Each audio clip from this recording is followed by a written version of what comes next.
videos, personal stories, and a powerful interactive timeline and data dashboard, we explore how schools recovered, transformed, grew, and what that progress means for our students today. Discover the videos, data, resources, and stories behind the 20 years of change at newschoolsforneworleans.org/Katrina20. Good morning, Wake Up. The Good Morning Show. Good morning. On WBOK.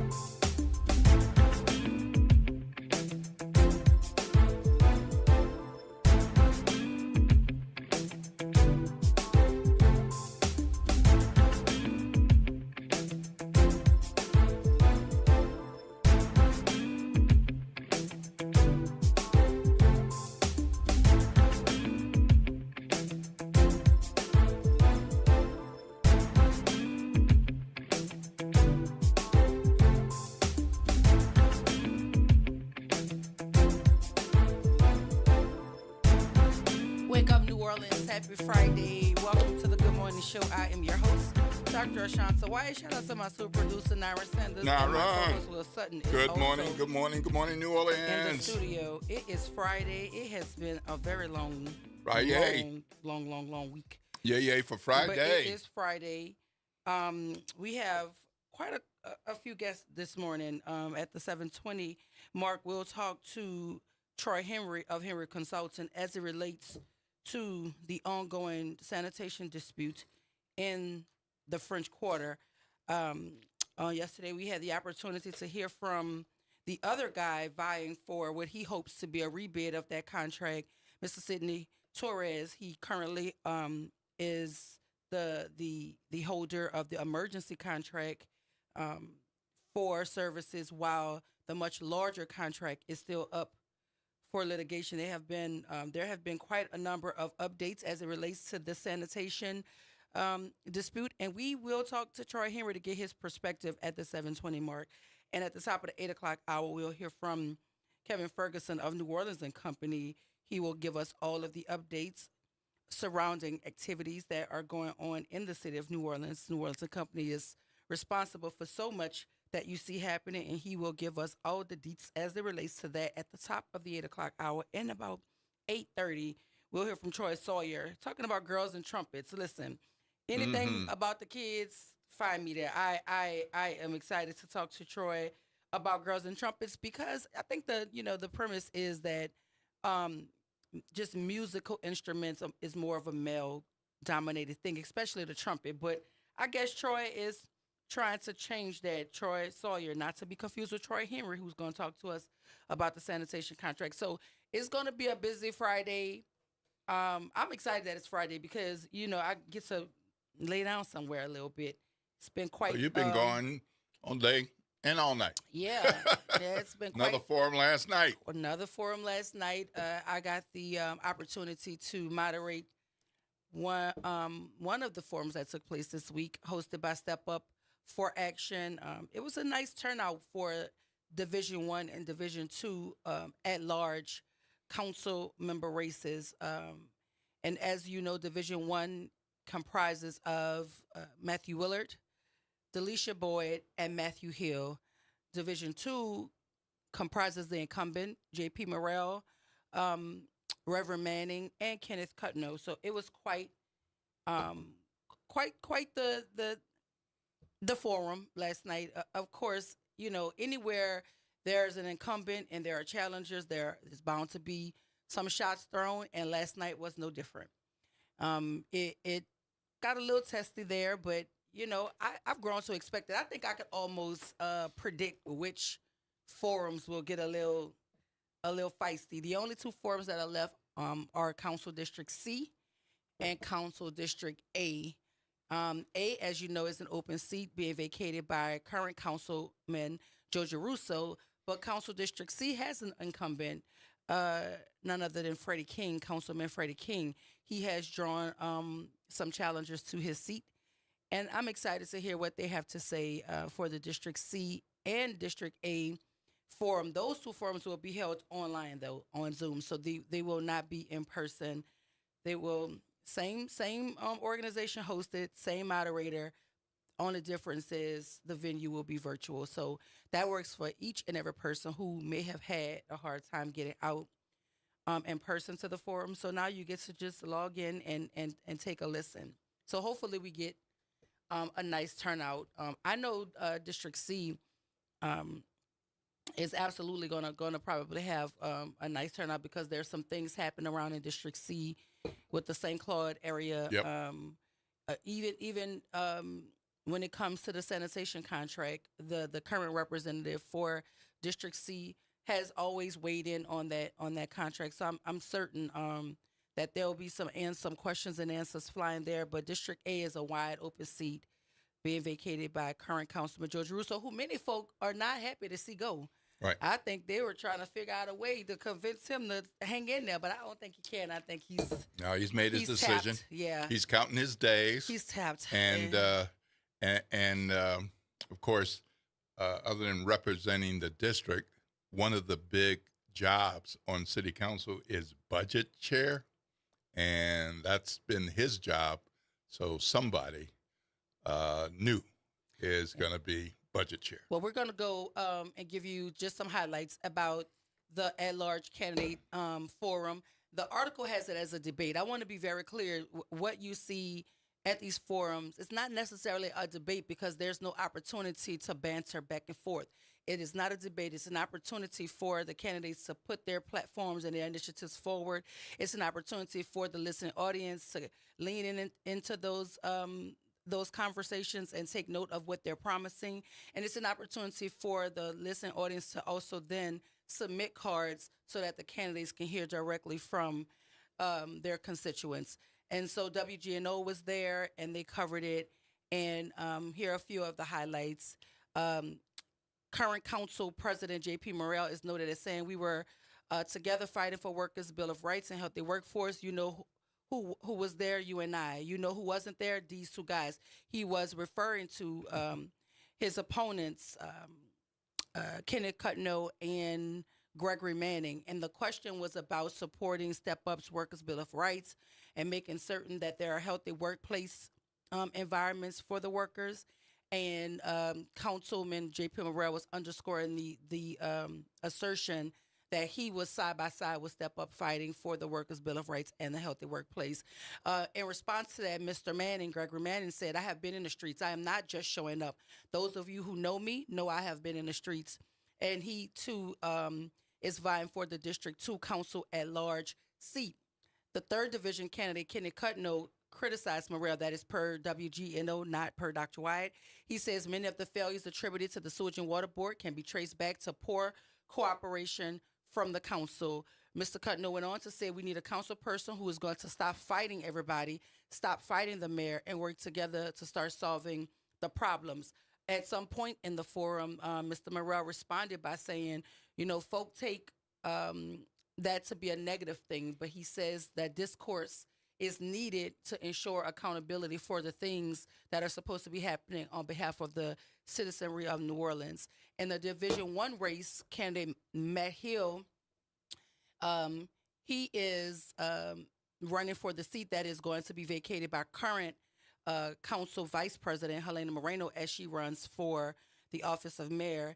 Mr. Hill says there's a different way to fix the Sewage and Water Board, and that's to remove it altogether. He wants to dissolve it. Yep. Wipe it out he said, completely. Dismantle, get rid of it. Yeah, he said move all operations under Public Works where we put drainage, pumping, and streets, according to Mr. Hill. The other 2 Division 1 candidates were asked about short-term rentals and how they plan to tackle this ongoing problem. Rep. Delisha Boyd says she's going to advocate for a much higher wage for those who are doing the inspections so we can actually find the bad actors and weed them out. That is per WGNO. I don't know why the coverage only covered those particular candidates and what they said, but Rep. And Matthew it is Willard, interesting because it's not like they were only there for 10 minutes. Oh, no. They stayed for quite a while. No, every candidate was there for the No, duration. I mean the GNO. Yeah, that's what I don't understand that. But every candidate stayed for the duration of the time, with the exception of Rep. Delisha Boyd, who also informed Step Up prior to the meeting that she had a hard stop at 7. She had a prior engagement. So I was trying to make certain that we could pitch the questions so that she would get the majority of them before she left so that she would have a opportunity to have her platform heard. Yeah, GNO was there until at least the last 6 questions. So I don't know why that happened. But what I can say is Matthew Willett has some very direct and poignant answers to the questions. And like I said before, that particular division, there are individuals in there who have some sound understanding of politics, some sound understanding of how government works, and they want to ensure that they can take their experience that they've gotten at the legislature and bring it down to help the citizens on the grounds in New Orleans. And Matt Hill and there was some good gamesmanship on that side there of was the table. definitely They what were was shaking happening there. hands Yeah, and right. congratulating each other. Now, JP came under fire on his side. Yeah. But I will say, most of, the time that's par for the course for an incumbent because the folk are trying to get the seat that you're currently in. Absolutely. Yeah. And I think that even when it gets contentious, I think the folk know that it's just the sparring that is necessary to try to earn the vote of the people by getting them to pay attention to what they're saying in their platforms. I don't think anybody took it personal per se. It's just a little funky. Approach and It's style. just a little funky when cameras was are necessary. there and the audience is there. But at the same time, I think that kind of going back and forth is necessary between candidates to ensure that because when you have the office, you're going to have to answer tough questions and tough criticism. You got a so record? I think it's good practice. What I try to monitor is the going back and forth between the candidates and the citizenry, and that's what I try to monitor. But I don't muzzle the candidates because everybody has the opportunity to have the mic. If you want to spend your 1 minute responding to something, then that's your business. But if you want to use your time to talk about what you're doing or planning on doing, that's also your prerogative. I just don't like the back and forth between the audience and the candidate because then it robs the other audience members from the opportunity to hear, and it also strips the candidate from the ability to have the full time to address the question that was asked, as opposed to addressing criticism being thrown from the audience. And along those lines, because I was sitting in the back, and you were asking the questions that audience members provided. Yes. Some of the candidates like, but what is the question? Or, well, this is the question.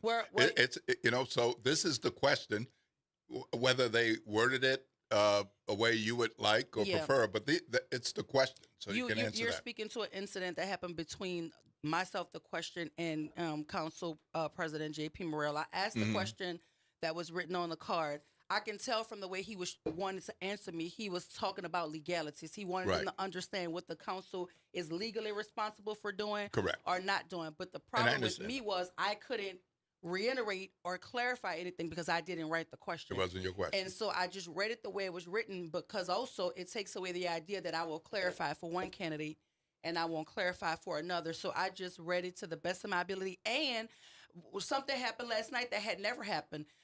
The Step Up organization allowed the question to be, well, who's the person that wrote the question? I know. But they weren't in the room at the time, or they did not own the question that was written. So we could not get the clarity. But that wasn't my call to do. Right. Step Up allowed, them to ask, well, who wrote the question? Nobody pushed back on it, so I allowed the question to be on the floor. Nobody answered, so I reread the question as written. And Mr. Morrell did the best he could do to address it. And then as the folk pounced on it, as I assumed they would. But there was a time where I kind of tried to break the ice in there because it was a little testy. So Matthew Willett was talking about dunking on some children, and I was about to go there and ask. So you know. Yeah. But JP stole my thunder. He was like, "Check your brother's let height." me answer that question. I was like, you know what, JP, go ahead. But I was ready. I was ready to. I was ready to go there because if you telling me you dunking on people, I'm gonna need the video, a still picture, and I'm gonna need a couple witnesses to tell me that. But then he said, he was joking around with the kids, but I was lining that thing up, and JP stole my thunder. But nonetheless, the forum to me went about as well as it could go, considering what I believe to be friendly fire. That's just how I'm going to look at it. I thought it was a good forum. I think it was friendly fire, and again, I think it's good training for anybody who decides to run for public office, because folk could just walk up on you on the street, or catch you in the corner at the meeting and have the question anyway. So I think it's good training to be able to catch the darts as people are throwing them. Absolutely, and you don't know who you might see where. I mean, I ran into a candidate when I was getting my car wash. You know, Right, well, so I mean, but you this know, is New but Orleans. You know that's what I'm right. saying? Yeah. Like, And this, so that this could is New happen Orleans. to anybody. Yeah, but you know, and yeah. but it is an opportunity since you put yourself up for public service. Say, you said. But it's Tell also me about not that. easy. It's Yeah. not easy to run for office. It's not easy to put yourself out there. It's not easy to show up and answer these questions on the fly, but it's necessary for the role that you are vying for. Ms. Pam might have something to say about that. Good morning, Ms. Pam. Welcome to the Good Morning Show. You're on with Dr. Ashanta Wyatt and Wilson. Good morning, Doctor. Good morning, Mr. Good morning. Good morning. Listen, I just got on the phone, but sweetheart, I need to tell you something. Sister girl, let me tell you. I know you love to be on the front porch, so I have to shout out to you, Kimber saying, "Ooh yeah." I do love being on the front porch because it's so easy. It's fun. Mm-hmm. Look, you had me shouting when I turned on my radio, Mm-hmm. and I heard you before I left the house. I was having me a cup of coffee. I had to sit the coffee down and do a shout because I said, "Look at my strong, beautiful sister. Thank She you. will stand her ground, and no one is going to come over her." That interview, because I saw where you were at. And so you're very, how do I want to say this? The way you speak, a lot of people can't take that. But you're just straightforward. You're straight up. You're not cutting any corners, in other words. And I said to myself, "Oh my goodness, oh, that is me. Oh my, oh yeah." But you were so professional. And what really, I can't say the word I want to say, I'll say what really tipped me off is as if, and this is something I don't like, it's a pet peeve for me. Don't cut me off and act like I'm not there and ask somebody else. Go to Mr. Sutton but such and such and such and such and such. Wait a minute. Yeah. The doctor's talking to you. Hold up, bro. Are you serious right now? And I'm thinking to myself, if I was there, I could have snatched a knot in his aspirin. Yeah. It just, I got so, and I said, "Peace, be still." And then you came back, constantly getting cut off, just ignore me. "Oh, I ain't got no say in this." Don't disrespect me. Yeah. Don't do it. Because Yeah. I'm going to put you in your place. I appreciate that, Ms. Pam. We up against a break, but I absolutely appreciate that because my goal here is always to not only make certain that I'm respected, but to also respect the folk who offer Exactly. themselves to our station to be able to have difficult conversations. So by no means was I attempting to disrespect Mr. Torres. No. But by no And means you was did. I going to accept disrespect from Mr. Torres. So I'm glad we were able to come to a resolution that worked for both of Me us, and too. hopefully we can meet and continue to have conversations so that he could understand me better and I could understand him better. But I appreciate the support. Thank you, Ms. Pam. And one more little thing, I'm going to let you go. Mm-hmm. One thing about it is that guess what? You have to duck your tail on your behind, but you had to come back and apologize. So I'll get off my right. Go ahead on, because that's how you handle yourself. But God be willing, all things shall pass. And bless you, baby. Continue to do what you're doing. I'm proud of you. I love you, and y'all do a good job. Thank you so for much. I taking appreciate my you, Ms. call. Pam. Thank you Have so a great much. day. Listen, I gotta go to break, and I'm gonna absorb all of that because when we come back from break, the block bots will get hot because we have none other than Mr. Troy Henry himself, who's going to add his voice to the conversation as it relates to the ongoing trash dispute regarding not only the emergency part of this thing, but the big contract that Mr. Henry has also been awarded that Mr. Torres is hoping will go up for rebid. We'll hear from Mr. Henry himself, a Henry consultant right here, WBOK 1230 AM, what New Orleans is talking about. All day long.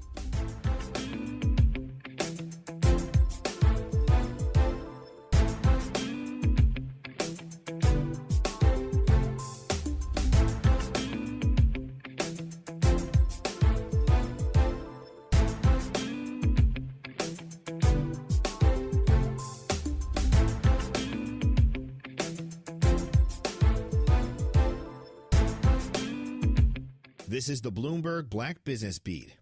Sharice Clark is a trailblazer in the finance industry. She spent over 2 decades in corporate finance, capital markets, investment banking, and in private equity. Most recently, she founded Harborview, a global investment firm that focuses on entertainment, media, and sports.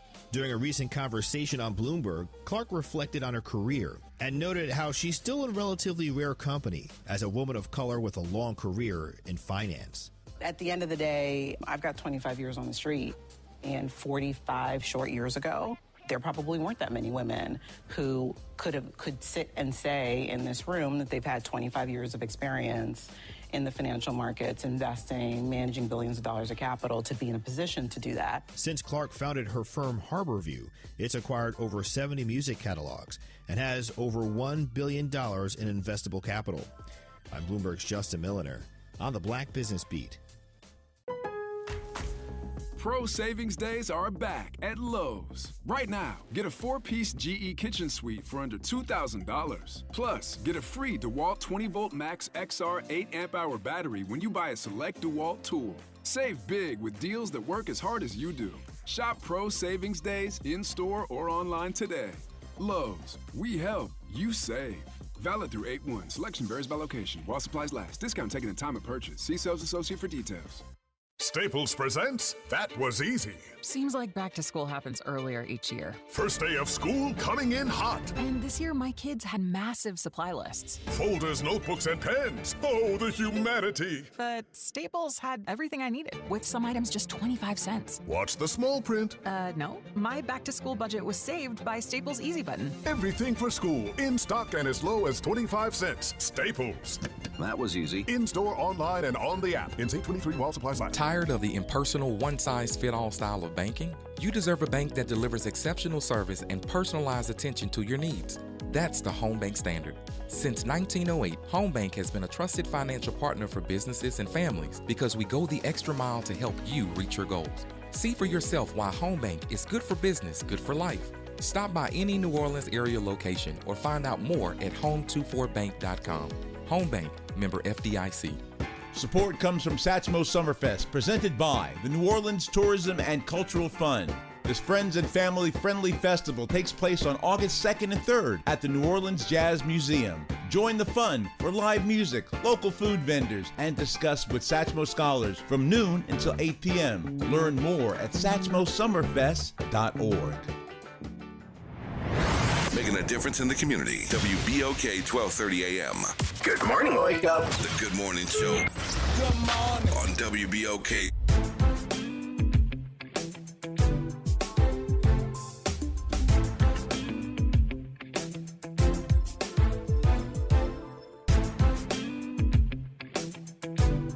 And we are back, and it is Friday, and I am your host, Friday. Dr. Shanta Wyatt. Shout out to my super producer, Nara, my son. I just love this kid. I don't know, y'all got to understand how I feel about Nara Sanders, but he's in the building holding the boards down, as well as my co-host, Will Sutton. Good morning. Who's also in the studio, and right now we have Troy Henry of Henry Consulting of WBOK's Equity Media. Of course. Here in studio with us. And your presence here is in direct correlation to Sidney Torres' interview. That's the only reason why you invited me? That's the only reason why you here, because the block is hot and we need you to add some context to it. Don't act like you care for us like that. You will just stop by and come see us and get on the mic. But you're here for a purpose. I remember when you first started. I interviewed you when I first came. No, we co-hosted. We did. We did in the beginning. Right. Yep. Mm-hmm. But and I look at you. I look at me, trying to hold it down, right? Yeah.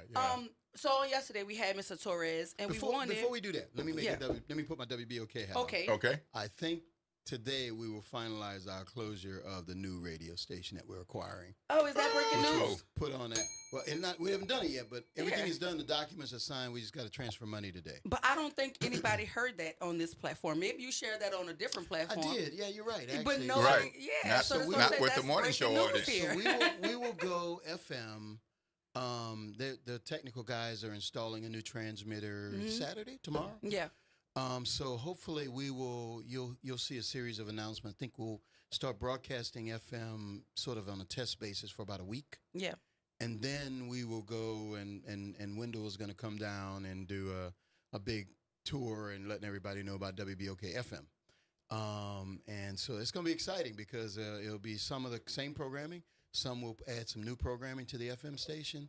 And it'll just be a chance for us to become even more responsive to the community we love. So knock on wood, we get it all done today. Everything is done. The paperwork is done. Wendell had a little bit of glitch in his paperwork that he had to have redone. And he's in New York, and the paperwork he had to have redone is in California, and then transferred to Louisiana. So once that last little piece is done, then we'll close. And well, congratulations. Yeah. Oh, that's great. Yeah. It's gonna be cool. Yeah. Listen, and I'm trying to tell you something. You said that so normally. I'm like, nobody here has heard that. No, nobody from. My bad. Yeah, right. So I was on the reality check. Yeah. I mentioned it to Gerard, but I hadn't mentioned. Well, y'all hadn't had. Well, it. you know, you got shows all day and night. So now that we've got, and I'm glad that we got an opportunity to smile a little bit about some good news, because the trash contract is a very serious conversation. Sure. And we had Mr. Torres on yesterday, and I know maybe you didn't, but did you have an opportunity to hear from his purview how this thing started and how it's going and how we got to where we are right now? You know, I listened to it last night. I was yesterday. I kind of heard bits and pieces while I was getting ready to go to work, actually. But I spent the time last night and re-listened to it on Facebook. And, I heard it. And, it's an interesting kind of spin on the two perspectives. One is how Sidney Torres talks to WBOK versus how he talks to WWL is two different things. When he's in it with his MAGA folks, it's a whole different mentality of, black folks are corrupt, the mayor's corrupt, Oliver Thomas is corrupt, Troy Henry is part of a corrupted process. And then when he comes on to here, he wants everybody to get along. And so, look, that's just, his MO. You guys brought up some of the track record that this guy has. Look, he's got a good business, but it's the integrity side that he seems to have his lapses on. So, look, he's got a way of doing things. We have a way of doing things. And, look, I always believe the persons that do things for the right reasons and stand on the truth. Look, I can wake up 5 o'clock in the morning and I can tell you the same story because it's the truth. So we're endeavoring to kind of to persist, and I'm sure that we're going to prevail. Think about this: we put in a proposal, we were selected, and we won. My subcontractor and I had to go through some things first, so there was a delay in when we could start. That's Richards. Richards, right? Mm-hmm. So Richards. So and it's resolved. It's resolved. Been resolved, right? Mm-hmm. So there was a delay in when we could start. So it's the equivalent of, and Doc, you're in the education business. You have to use a substitute teacher for a period of time. Maybe I had a baby, or maybe I was sick, or something wasn't right, or for personal reasons. But now those personal reasons are done. The person that has the permanent job steps back in. The substitute teacher doesn't say, go away, permanent teacher. The full-time teacher comes back and does it. We won. So, but what do you say to folk who feel like, even though the substitute teacher is there, the way that the permanent teacher originally even got employed is the issue? Well, the way we got employed was we won a bid. So there are folk who are saying that there are parts of your contract that don't align with historically what contracts will typically look like. Can you explain to us what this entire 50%? Was it bond? Oh yeah, the performance bond. So what is that? What is that? And is that something that you have that differs from what traditional contracts for the city are awarded? Yeah, and let me tell you why. I understand business. I've got 6 companies that I run, and I understand business. And I got I think 18 advanced degrees just in my headquarters, right, across my staff. Mm-hmm. So we go and we really detailed analyze every aspect of a project. So when we analyze the contract, we recognize very clearly that 100% performance bond ain't necessary. Why is it not necessary? Performance bond just ensures performance, okay? That says that you need to have a year's worth of compensation if you decide to replace me. Well, an emergency contract just demonstrated you could replace somebody in 3 or 4 weeks. So why do you need 52 weeks? Why do you, City of New Orleans, need 52 weeks of protection for something that you can do in 3 to 4 weeks? When we sat down with the city, laid it out for them, because they just used to doing what they always do, they were like, you're right. Well, our limit, the lower limit that we can do is 50%. So we all agreed in the negotiations to 50%. the city officials, as well as we did. Now, guess what's so funny about that? Is that the contract that Sidney Torres is currently performing on now has 50% performance bond. Yeah, he has a 50% performance bond. The emergency well. contract. The emergency contract is a 50% performance bond. So J.P. Morrell, 1 minute is fussing and whining about my contract having 50%, but the contract that he signed with IV Waste has the same provisions in it, right? Go look it up. So it's all just a ruse, and as I was saying, it's rooted in politics, it's rooted in racism, and it's rooted in egotism. The politics side of this, they do not want Troy Henry Consulting, to have this contract. And they, I mean, the J.P. Moran and Helena Moreno do not want us to have this because we are supporters of Oliver Thomas for mayor. So as a result of that, they don't want any large multi-mega million dollar contract going into the hands of us. That's the political side of that, okay? The second side to that is from a racism standpoint, there's never been an African-American firm, or not many, that have had these magnitude of contracts. And if it was rooted in performance, it wouldn't say keep IV, it would say keep the French Quarter clean. So they have tried to make Henry Consulting the boogeyman, as Gerard likes to call it. Why? Because we're an African-American firm. They don't say that, but they say, oh, everything is going to be bad if they take over. What would be the basis of that? We've never been in the French Quarter before. How could you say that? Because it's rooted in what they're really saying is a black firm taking over is going to be bad, right? Now, the crazy thing is they've been doing all kind of Freedom of Information Acts on all of my contracts that I have municipally. In fact, one of the lawyers for one of my clients is saying, man, how many times are these people going to ask and try and dig for more information about your company? So the dirt digging, but we're clean. We do things by the book.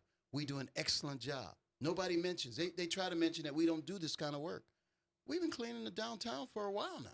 We do the airport for a while now. When the Super Bowl happened, there wasn't IV in the downtown, Superdome, all of the hotel, warehouse district. That's Henry Consulting doing that. Let me ask you this, because you said this is about politics, it's about racism and egotism. Yes. If we set all three of those things aside, what do you say about the folk who are saying, because this might not be a question specifically for you, but there are people who are saying that the contract that was drafted, there's some idea of some backdating of dates, some whiting out of important information. That may not be a direct relationship to you, but it's a direct relationship to the person who's trying to authorize you to have the contract. What do you say about this idea that the items were backdated, information was whited out? I know when I signed. I know when it was forwarded. I don't know when the mayor signed, but you're asking me, when did she sign? What time did she sign? I don't know. I don't think it really matters because it was signed before this emergency declaration ended. I'm certain of that. So I don't know. You got to ask the mayor. When exactly did you sign this contract? I don't know what the whiteout was all about. But what you're saying, when you got your documents and when you were negotiating, there was nothing wrong with the documentation. Everything was in line, and you signed it. This is for legally. the emergency contract. Yes. Yeah, that's right. Correct. Yeah. No, we signed it. As soon as we got it, actually, I was in Orlando at the time with a coach at AAU 11-year-old basketball team. So I was in Orlando. I had to come back from our tournament, got back in the hotel, saw the contract there, signed it, forwarded it back to my attorney, who forwarded it to the city. But I don't know if the mayor signed the same document or if she signed it and countersigned. I don't know exactly how she signed it. And this is another big. But she wants to sign it on the 9th of July. So. Which predates what you're saying. The city council action on the 10th. And we don't think the council's action is legit. You can't end an emergency via a resolution. A resolution is just a suggestion. An ordinance is a law. An ordinance is an official act. They didn't do an ordinance. They just did a resolution. They think we don't have lawyers, so we don't know that. So we really don't think the emergency has really even ended because all they did it was via resolution. But either way, it was done prior to, it's my understanding, the mayor dated it on the 9th. Maybe she just forgot what day it was and said, oh, it's not the 10th, it's the 9th. So there's also this big conversation happening around the manufacturing of an emergency. That because there was an emergency put in place by way of the two parties not being able to come to a resolution, this is how the emergency contract for IV Waste came into play, right? Yeah, that's correct. So then, well, no, not exactly. And the only reason I say that is it didn't have to happen that way. The emergency happened is because the city council refused to sign the contract. So in front of them. from your purview, the city council manufactured an That is emergency that they're accusing the mayor of manufacturing to That give is to correct. you. That so, is correct. So you have you're arguing the same thing that they're arguing on their side. Well, But if not for y'all trying to create this issue, then there would be no reason to not have Yes. everything signed, which in fact created the That's emergency correct. for Torres to step in. That's correct. And the judge ruled in our favor. Judge Irons said, yes, no, the council must sign the contract. Because if I ever have, and this is a precedence, is if we have a difficult situation or we decide to replace a subcontractor, it's done all the time. Mm-hmm. Now, I like Mr. Richards. There's a whole dynamic that kind of went on to why we ended up where we ended up at. We resolved that. But it was really around, he had a replacement attorney that really just went overboard because he and I share the same lawyer. Yeah. So he had to get a separate lawyer. I had to get a separate lawyer. And the lawyer that he got, basically, the first thing she wanted to do was talk bad about me to the city council and to the press and to the media instead of us really sitting down and negotiating and hammering out a real contract. Mm-hmm. So he kind of made a bad legal selection there. But once our joint lawyer got back involved, in one day we had an agreement. But as I told you before, that was good to hear because a lot of the discomfort with a lot of folk was how this thing started to begin with you and Mr. Richard not being able to come to the agreement. Yeah. We're glad that has happened. But Two what do you purple nights, we gotta be able to do. what do you make of the Supreme Court with the injunction? Because what that says is you just couldn't be out there until they're going to hear it again on the 4th. Is that what? On the 5th. The Tuesday. 5th. Tuesday. On the 5th. Tuesday the 5th. So yeah. what do you But make it's of not that? the Supreme Court; it's the Court of Appeals. The Court Yes, of Appeals. yeah. Right. So what do you make of that? Do you count that as a loss on y'all side, or do you count that as this is just part of the larger issue that we're trying to resolve? I think it's a little bit of both. I mean, I would say it stings because we'd sit down and talk to a lot of employees that were ready to go at 10 o'clock. Was that not last night? Night before last, I guess it would have been. Getting prepared to go to work for us. And the good news is we had a long list of people that wants to work for Henry Consulting. And I'm proud of that because we treat people fair. We treat people like they're our family members, right? Mm-hmm. So that was the disappointing side of it. The business side of it is look, the Supreme Court, in my opinion, we got jobbed and robbed. This was a political thing. The reason they went and got Liz Murrill, they're trying to go get the governor. In fact, I heard they went and met with the governor. Morrell and Moreno went and met with the governor. That's what I heard. And they were trying to get somebody to get involved to intervene because, what's going to happen if Sydney leaves? Like, the only person that can clean a street, pressure wash it, and fragrance it is Sydney. What they really are saying is we don't want this black firm in doing this work. Mm-hmm. It's going to be a disaster. When the lieutenant governor steps in and says that, does a TV ad for Sydney Torres, saying, we got to keep Sydney, it kind of shows you, look, they don't want a black firm doing this. Why? Because we're going to knock it out the park. They know that. They see now the airport has been voted the cleanest airport in America 4 out of the last 5 years. You know who's doing that? That's us. You see downtown now is immaculate. You know who's doing that? It's us. So all of a sudden now, an African-American firm is providing sanitation services at a level that surpasses, or maybe even equals, but I believe we'll surpass what they do. Mm-hmm. That's a problem for them because now all of a sudden you can't, I'm no longer the boogeyman. I'm the guy that's about quality, about responsiveness to our community as well as to our customers. And your contract comes with limits? It's a requirement, yes. Yeah. I mean, the reason why, because they're making a big deal about, oh my goodness. I saw not commercial, I saw a segment on NBC News, and the whole segment was about lemon scent. The lemon scent. And it made me question, because if we're going to say keep the lemon scent, if the keep the lemon scent is a part of the contract, then it has to be kept no matter who the provider of the service is. So I was wondering why NBC News honed in on just the lemon scent. Yeah, it's amazing, and part of the why that I say some of this is rooted in racism is you would think that they would say keep the French Quarter clean, not keep IV, right? Because if your objective is to have an immaculately clean French Quarter, that should be what you are standing on, not standing on keep this company, and the subtle message to that is and not that company. So right? Are you able to keep a contract if you're under contract and you're not living up to what's inside of the contract? So, for instance, you get the contract, and you're saying you're going to do at least at the level, or you hopefully want to exceed it. Sure. What if you don't make the mark? Are you able to continue in your contract, or is there a provision that says Oh no, they can can terminate. go back to the they table? can terminate for cause. Yeah. At any time. You know, if I'm not stepping up, if I'm not doing the job that I'm supposed to be doing, and we expect there to be some sabotages because you know that's how they play. The trash business is a dirty business. You learn the more and more you go. But we expect some sabotaging to go on. But we'll do the job. But if we don't do the job, they've got two recourses. One, they can terminate us, and then two, we have to post a performance bond. So the city is insured that we have to meet the performance standards of the contract. And I mean, I ask that because I'm in my mind, I'm thinking, if you've never got an opportunity to do it, then how do they know it won't be at the level that they're, That's exactly currently? right. So I've asked that a bunch of times. But it's a if- stereotype. You know how they know? Because it's a black firm. Well, I've asked that a couple of times, and I wish I could have gotten an opportunity to ask Mr. Torres, because that was going to be one of my things, because he had a statement in the article that says if a company, and I'm paraphrasing because I can't remember, if they're doing the work and there's quality and it's good, then keep them.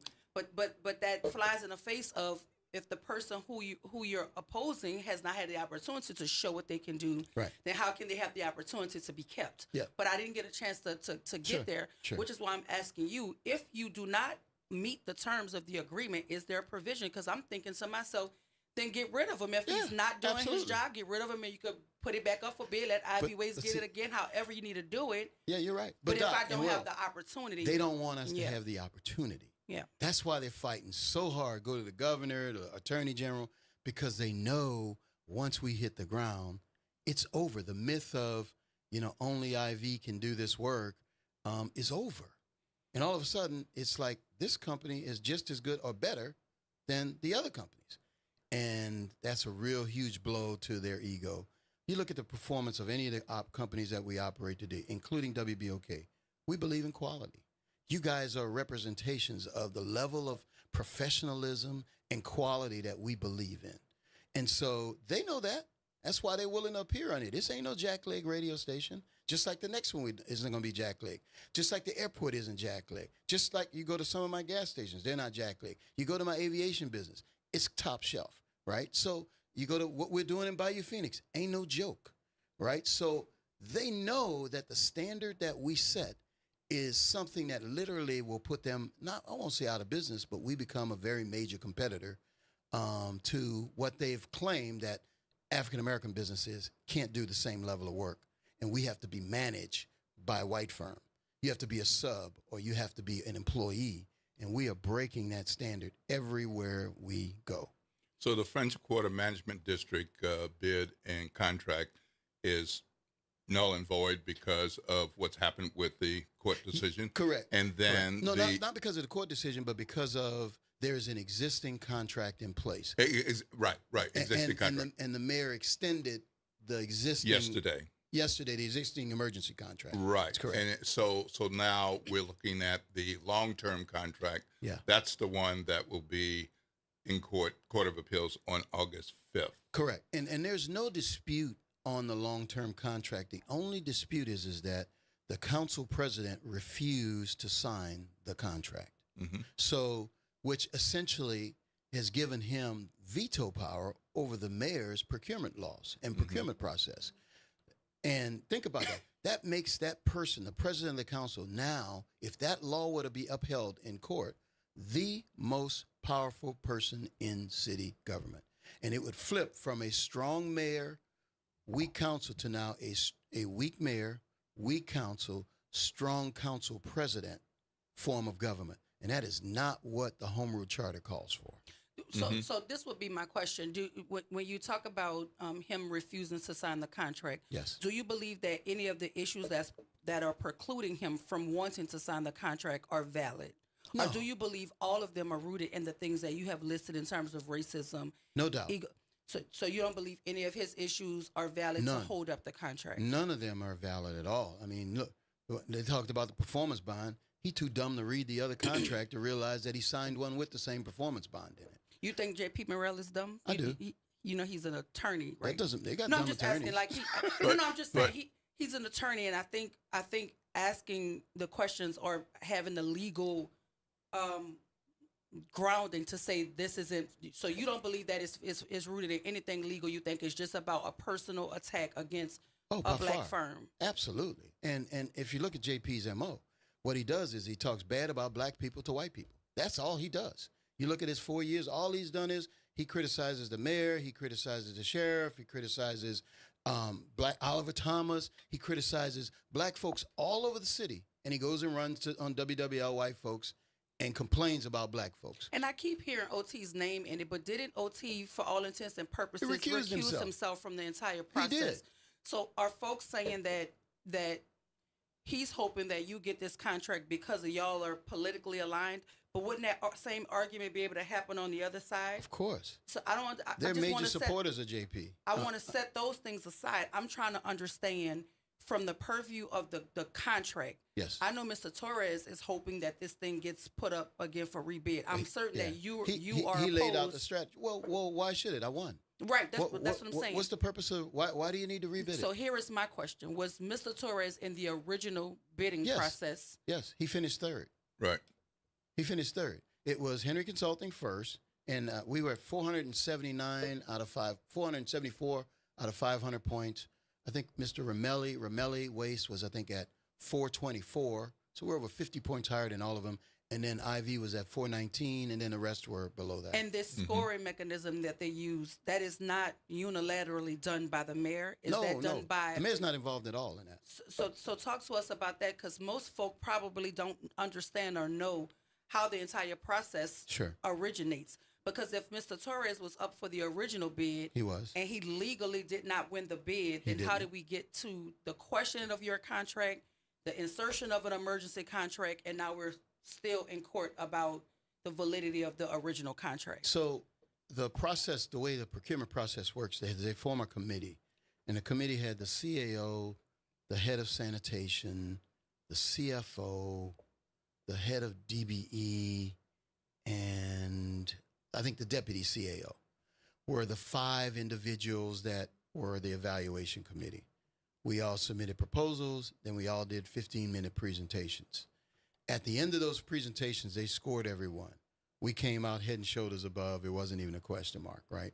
So, and when I say we, I mean Henry Consulting with Richard's Disposal as our teammate. And so we won. And everybody shook our hand, congratulated us, the whole thing. The only thing that happened is when this disconnect between Richards and I all of a sudden caused a pause, and Richard's attorney went to the council and just called us everything but the child of God as a way to leverage us into agreeing to a contract that we wouldn't agree to. And Mr. Richards will admit that was a mistake. We should have never hired this lawyer as well. But it was a mistake. She did all of that stuff. It gave them a chance to the council, who knows my alignment with Oliver, a chance to now reject the ability to sign our contract because they'll say, oh, there's controversy, what have you. And so as a result of that, there was no signature on the contract from the council, although the mayor, the CFO had already signed our contract as well. So as a result, they entered into the emergency contract. And that's how this started. There was a bid. It wasn't an RFP. It was a bid. The lowest bid wins. Now, just so you understand, the main contract, Sidney Torres' bid number was $11.8 million. Our bid was $8.2 million. I think Ramelli was $8.1 million, but it's a best value bid. Okay. During the emergency bid, Sidney Torres went from $11.8 million to $5.8 million. Okay.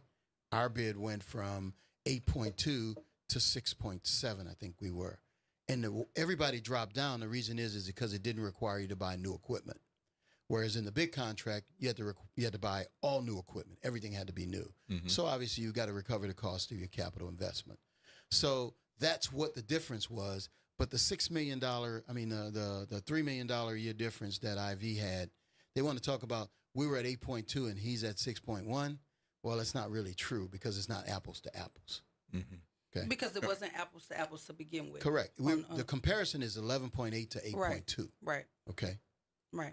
And Jeff Thomas, I think, put that in his article. Yeah, that's right. Yeah, there was a graphic of that part of and the that's from scoring. the city. That was from the city. The scoring. So the court came down and put the injunction there. The mayor came out, extended the emergency contract. So where are we right now in terms of this entire dispute? Yeah. Where are we? So there are really two tracks that are going on. One, the emergency contract track is one that, as of now, Sidney Torres, or Ivy Waste, I should say, has a contract through, I think, till December 22nd, I think it is. Now, he has in his contract the ability to be terminated for convenience by the mayor. So if you assume that he will continue on that track until the larger contract, the main contract, is resolved, that court hearing is this Tuesday. So if the Fourth Circuit decides that they are going to reject the idea of the council president being, can hold up a contract, if they decide to reject that, then our contract then becomes valid. It's valid today, but it's under a, what do you call it, not a temporary restraining order. Injunction? It's not an injunction, but it's a suspensive appeal. Yeah, Okay. yeah. So it's that's under right. suspensive Yeah, appeal. right, yeah. So if the judgment rules and the suspensive appeal goes away, then essentially then the mayor will then terminate again the temporary contract in lieu of the permanent contract. Reverend Calhoun. Go ahead. Let's get Reverend Calhoun. Calhoun is on the line. Good morning, Reverend Calhoun. You're on with Troy Henry. Good morning to all. Good morning. Good morning, My Rev. How you question doing? is kind of on the simple side. Why is the state of Louisiana involved in this? Why is the state of Louisiana coming in and trying to dictate as to who do work within the city of New Orleans?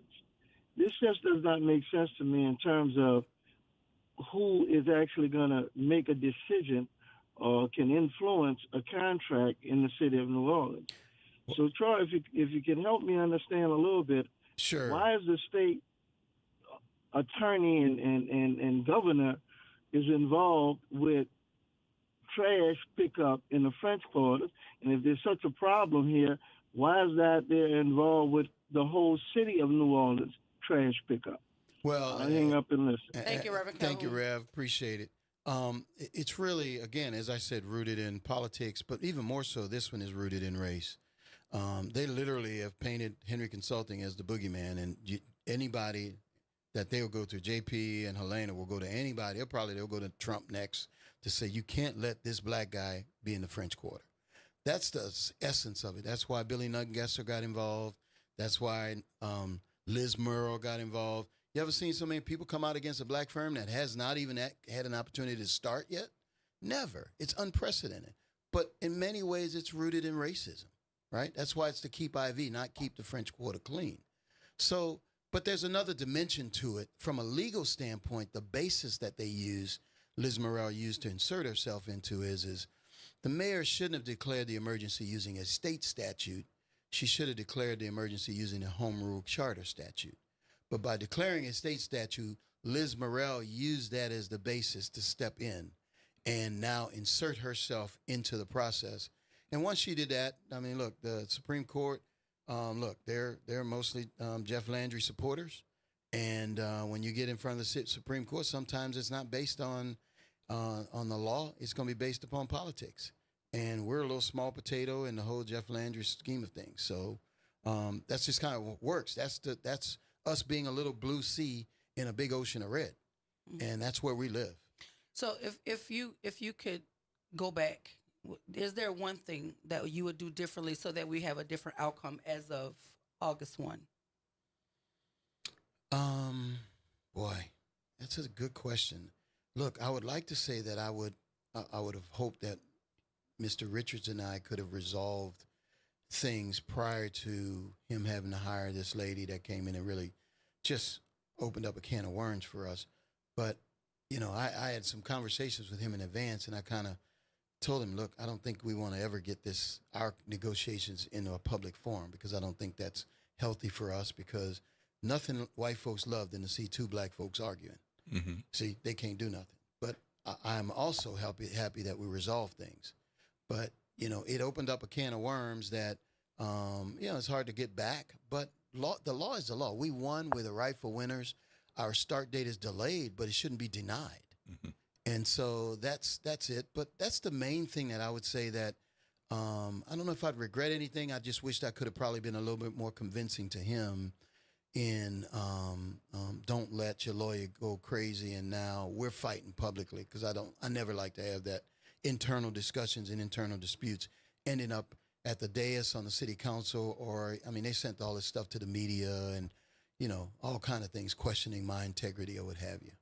So Mr. Torres said yesterday that he's tired of fighting, that he offered olive branch to you, Great. to the mayor, to others. Would you do you accept the olive branch, or what would it take for fighting? And he said he will abide by whatever the ruling is coming out of August 5th. I believe it. He doesn't have a choice, though. I mean, you got to remember, August 5th is not Sidney Torres' call. It's the city council. Mm-hmm. So he doesn't have a choice. He has to abide by the law. The question is would J.P. Morrell and Helena Moreno abide by the ruling of the Fourth Circuit that says that the mayor does not require the signature of the city council, or that it's a ministerial duty, which is what Judge Irons said, and JP has to sign it administratively. He does not get to veto the mayor's procurement. So Sidney doesn't have, he doesn't have a choice. He has to abide by the law. The question is will his compatriots, you know, JP Mick, whatever you want to call him today, and Helena Moreno, I call her Barbie, will they abide by the rules, or are they going to pursue a Supreme Court and go run up to the governor and try and get him to influence the Supreme Court? But by doing that, it statutorily changes the structure of the city of New Orleans. Now, in many cases, they don't care. All they want to do is, she wants to be the mayor, he wants to be the one thinking behind the mayor, and they'll do anything to have that level of power. So do you want J.P. Morrell and Helena Moreno to offer the olive branch and let things move forward as they should? Or what? Yeah, okay. I would welcome. And let me tell you what's crazy is, Helena Moreno wants to be the mayor. Why in the world would you vote to have something that literally neuters the power of the mayor? If she understood what she was doing and it wasn't so rooted in power and racism, she'd understand she's slitting her own throat as a mayor. Because now what you basically say, the president's council can veto you if you were the next mayor. I don't think she's going to be the next mayor. Oliver's going to be the next mayor, in my opinion. So when we're talking about racism and ego, did you say ego? Politics, ego, and racism. Ego and racism. You know, I have a real hard stance on making certain that the Good Morning Show is respected, right? And Yes. we want folk to come here. And you did a good job yesterday. Thank you. We want people to come here and engage with us. What do you say to the folk? Because there's a lot of pushback about the things you call your the people who are opposing you. And I wouldn't ever get in between two men having whatever the two men are having. But as the host of this show, if anybody comes and sits here and wants to call Mr. Troy Henry a name, I feel compelled to have to check that. So I want the same thing, and because I look at you as a real businessman, you got real big business going on.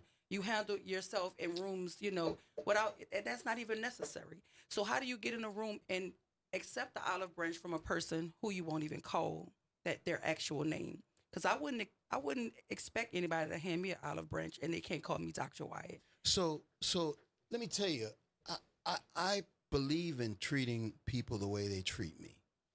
And I tried to sit down with Helena Moreno and J.P. Morrell just to have a discussion with them.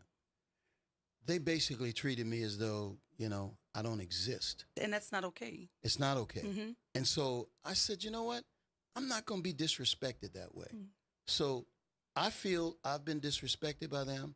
I've given them many opportunities to meet, to talk, to have a conversation. After the last city council meeting with them, I said, JP, I don't want to fight with you, man. He said, I don't want to fight with you.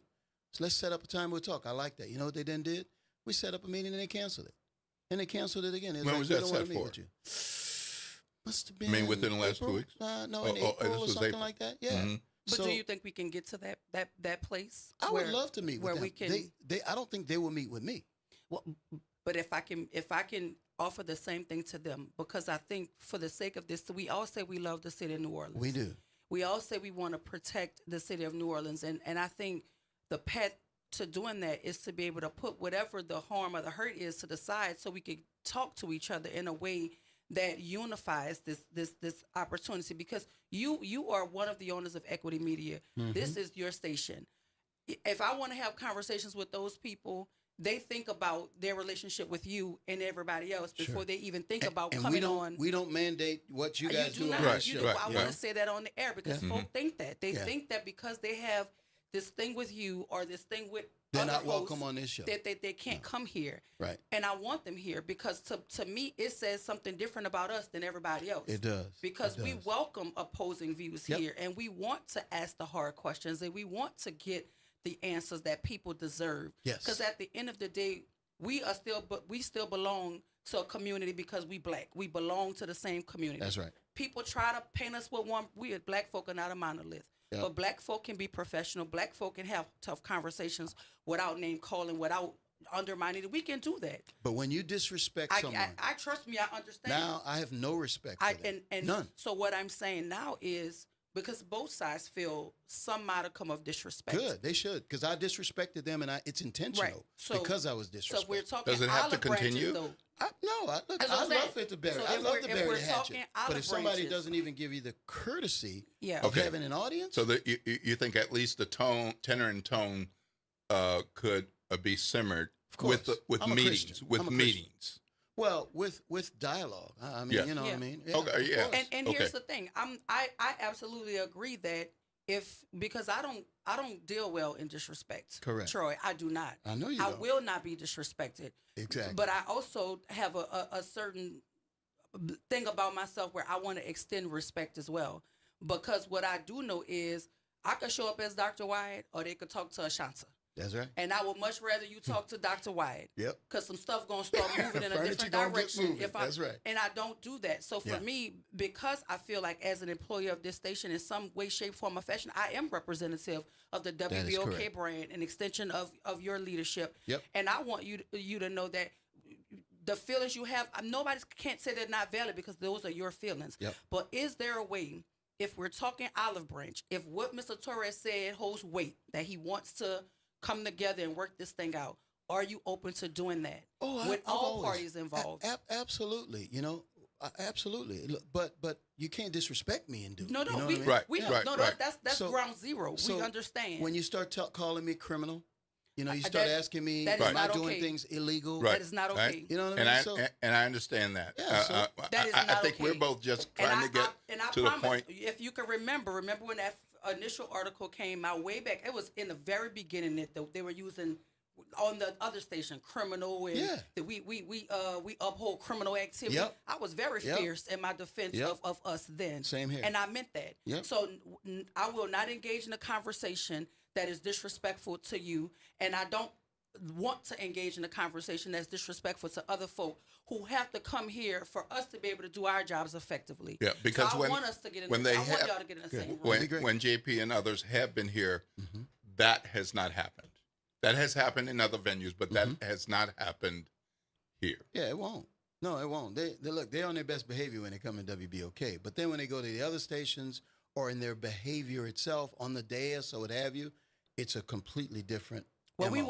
want to change that, because if those are going to be the folk in leadership, JP is running for Well, I office. hope not, but Helena's running I for got you. office. Oliver's running for office. Somebody's going to not necessarily agree with whoever the pick is, That but is the true. business of this city still has to move Yes, forward. yes. And look, I'm just a business guy. Yeah. But what I'm not going to do is let somebody just come in and totally disrespect whether it's my station, Yep. whether it's I my agree. business, or me as an individual. I agree. And I'm not going to put up with that. Look, I'm from the Nor neighborhood. should, I don't- nor I don't- should I you, don't play nor that. should, nor should you have to. Right. And Yeah, so right. I appreciate you coming. I appreciate you giving us your perspective as it relates to where we are now in the contract. What's the takeaway? Because he fanning me down. Oh, Yeah, way yeah, over yeah, time. So what's I'm the sorry. takeaway I'm here? sorry. As we- No, We no. got to pay bills around here. Yeah, Now, we come That's do. on. right, We gotta pay- absolutely. We gotta pay bills. So what's your takeaway, so that we can put a pin in this, and then we'll come back when the next update happens on the 5th. Look, thank you WBOK for having me. Yeah, I think everybody knows where we stand. We're a thriving, growing business that wants to do more, and we're very, very hopeful that on August the 5th that we'll be successful. All right. Well, we wish you well in that. And like I said to Mr. Torres, and I'll tell it to you, I appreciate y'all coming and having the discourse with us because our listening audience benefits from it. And I told him, the listening audience here is different than where he goes. So we had never heard from him. So we were excited to hear from him. It was a good get, by the way. Absolutely. And I'm excited that you came to follow up. So thank you for that. We have to go to break, y'all, because if we don't, we won't be launching an FM station. We have to pay the bills on the AM station. So y'all stay with us. We gotta We'll hear get from moving. Kevin Ferguson of New Orleans and Company on the other side of the break. This is WBOK 1230 AM, where New Orleans is talking about all day long. All day long. Don't answer the madness. Do not answer the madness.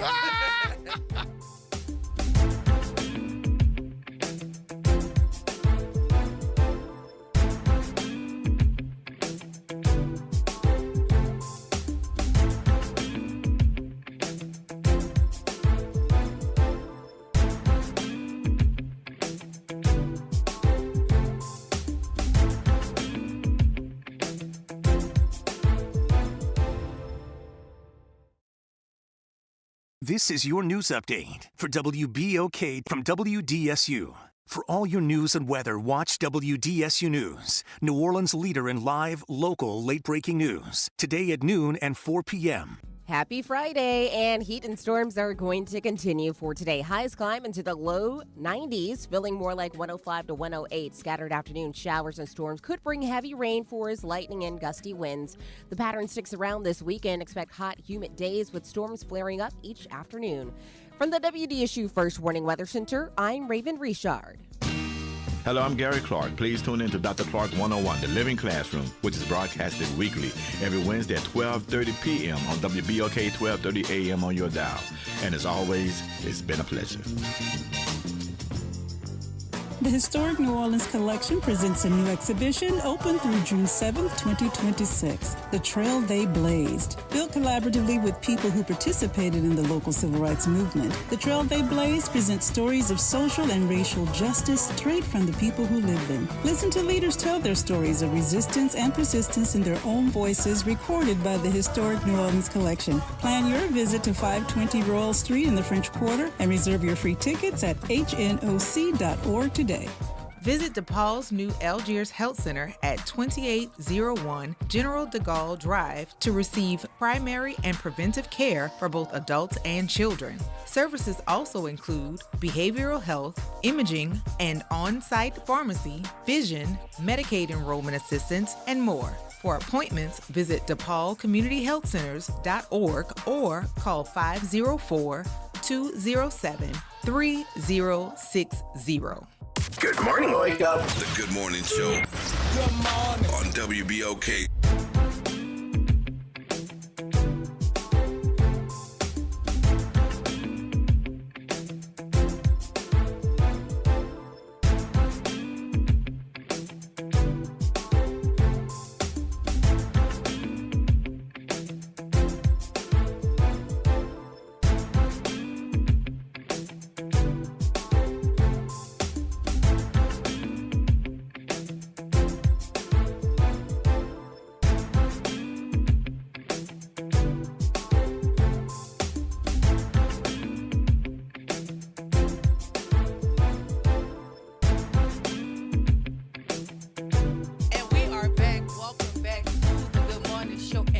Friday. Happy Friday, everybody. I am your host, Dr. Ashanta White. Shout out to my super producer, Nyron Sanders, and my co-host, Will Sutton. Good morning. He's also in the studio with me. And right now in studio is our partner from New Orleans and Company, Mr. Kevin Ferguson. And we apologize for running over your time, Kev, but you know, when the boss is talking, you gotta just listen. That's so right. I'm just gonna put it to you like that. And we also have some visitors in the studio with us, our friends from Duke University. Courtney Lucius, rising senior at Duke University. Courtney Lucius. Yep, she's one of the co-founders of the Duke National Association of Black Journalists chapter. Okay. Been interning at the Times-Picayune, NOLA.com this summer, and reporting, writing, shooting video, building her chops. Well, she cute too, so I mean, that's also a bonus. So Daddy had a little bit to do with that. Yeah. Harkar is over there. He's an educator from he's an educator from North Jersey, Irvington, and he's coming up to pick up baby girl to Okay. take her home for a bit before she goes back to school. Courtney is in the studio so she can observe how black excellence is done from a talk radio standpoint, and we are happy to have her here. But Kev is getting ready to head to the beach, so I know he wants this interview to do what this interview is going to do, so he can go put his feet in the sand and in the water with his babies. Good morning, Kev. Welcome back to the show. I'm glad to be here. Welcome, guests, and I understand the boss being here. I've got a boss too. So yeah. Courtney, I hope you enjoyed your time. I went to Florida State, so I'm going to give you a go Noles, and hopefully we'll beat y'all in basketball and football this year. Now, see, I used to be a Nose fan when my baby Destin Hill was playing football for the Nose, but he's since transferred to LSU. I know. So I can't go Nose with you right now. You know what? It's a new environment. I wish all those guys luck. Yes. That Patrick Payton, too, is a good player for us on the D-line. Yeah. So. Yeah, y'all have, and listen, I'm a sports girl, so we're not about to get this conversation off track. But what's going on? You're always talking to us about the activities going on around the city under the purview of New Orleans and Company. First, tell us, what is the mission of New Orleans and Company, and how does that filter into what we see culturally happening in the city of New Orleans? That's a great question. Our mission is to inspire, encourage, and promote tourism to our city for the economic, social, and community benefit of New Orleans and its people.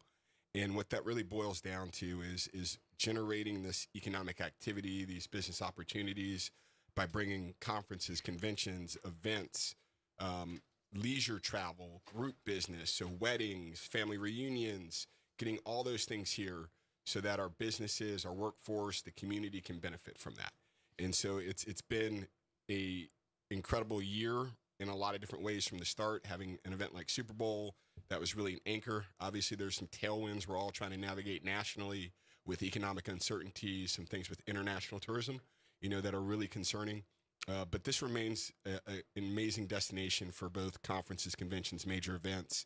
If you look back on the last couple of weeks, we hosted UFC 318 on July 19th. And I didn't know that until the day of. I was driving down there. I'm like, what is going on? Huge. I was like, what is going on? I could not figure out what was happening in the city. I'm like, what is going on? Huge. And I found out after the fact that that's what was going on. Now, I think it's a little too much for me. I like boxing, but UFC is a bridge too far for me.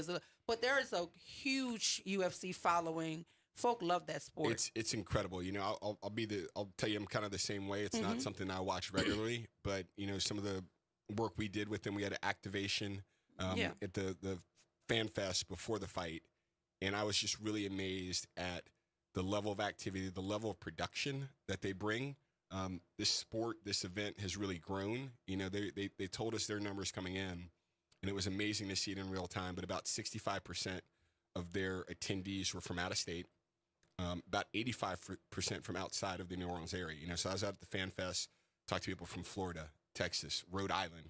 This woman the came folk in. in Lafayette love UFC. Lafayette, ton of Lafayette. Oh, they love because this UFC. was their guy too. This was his retirement fight, Dustin Poirier. So it was incredible to see. I spent a lot of time in that building. I used to work for the Saints and Pelicans, and to see 18,000 people in there for the fight was incredible. So they set a record for revenue from ticket sales at a Smoothie King event, over $8 million. The only thing could have made it better is if he had won the fight. That was probably would have been the icing on the cake. But it was a good fight, I heard. It was very entertaining. It's a long day. That's the one thing I didn't realize. Their card started at 5 o'clock. Yes. And I think that fight ended well after midnight. And that's incredible to have that level of an event in the building that occupies that much space. I can't think of anything else that quite takes up that much space in the building and that much time. And so obviously that's great for the city. It's great to have that kind of revenue, have those hotels filled. But the fans were great. When we were talking to them about the Fan Fest, I was like, where you now? Okay, we're going to activate in the parking lot outside of the building. And I'm like, oh, it's going to be hot, And then if you remember that weekend, we had some threats of rain and severe weather, and I wasn't sure that the Fan Fest was packed, right? Because you didn't need a ticket for that either. But the line for merchandise was probably no shorter than 150, 200 people the 3 hours I was out there for Fan Fest. The lines for the meet and greets with the fighters. It's just, they've got a really diehard fan base. It's incredible to see how they turn people And on. it's a younger fan base. It's like 18 to 35. Yeah. I mean, it's not that other folks my age or a bit younger aren't there, but oh my goodness, there's all these young folks that come out incredible strong. Spectrum for of that. people. I'll say that. Like I had a chance to talk to a lot of people at our activation, all walks of life, all age ranges. Certainly a little harder core, younger. A lot more women than I would have thought. Just going in there with my mind, I'm like, oh, this is young guys love this. But a lot of female fans, and again, they do a great production. Like from the TV production to what I saw at the Fan Fest to what I saw in the arena.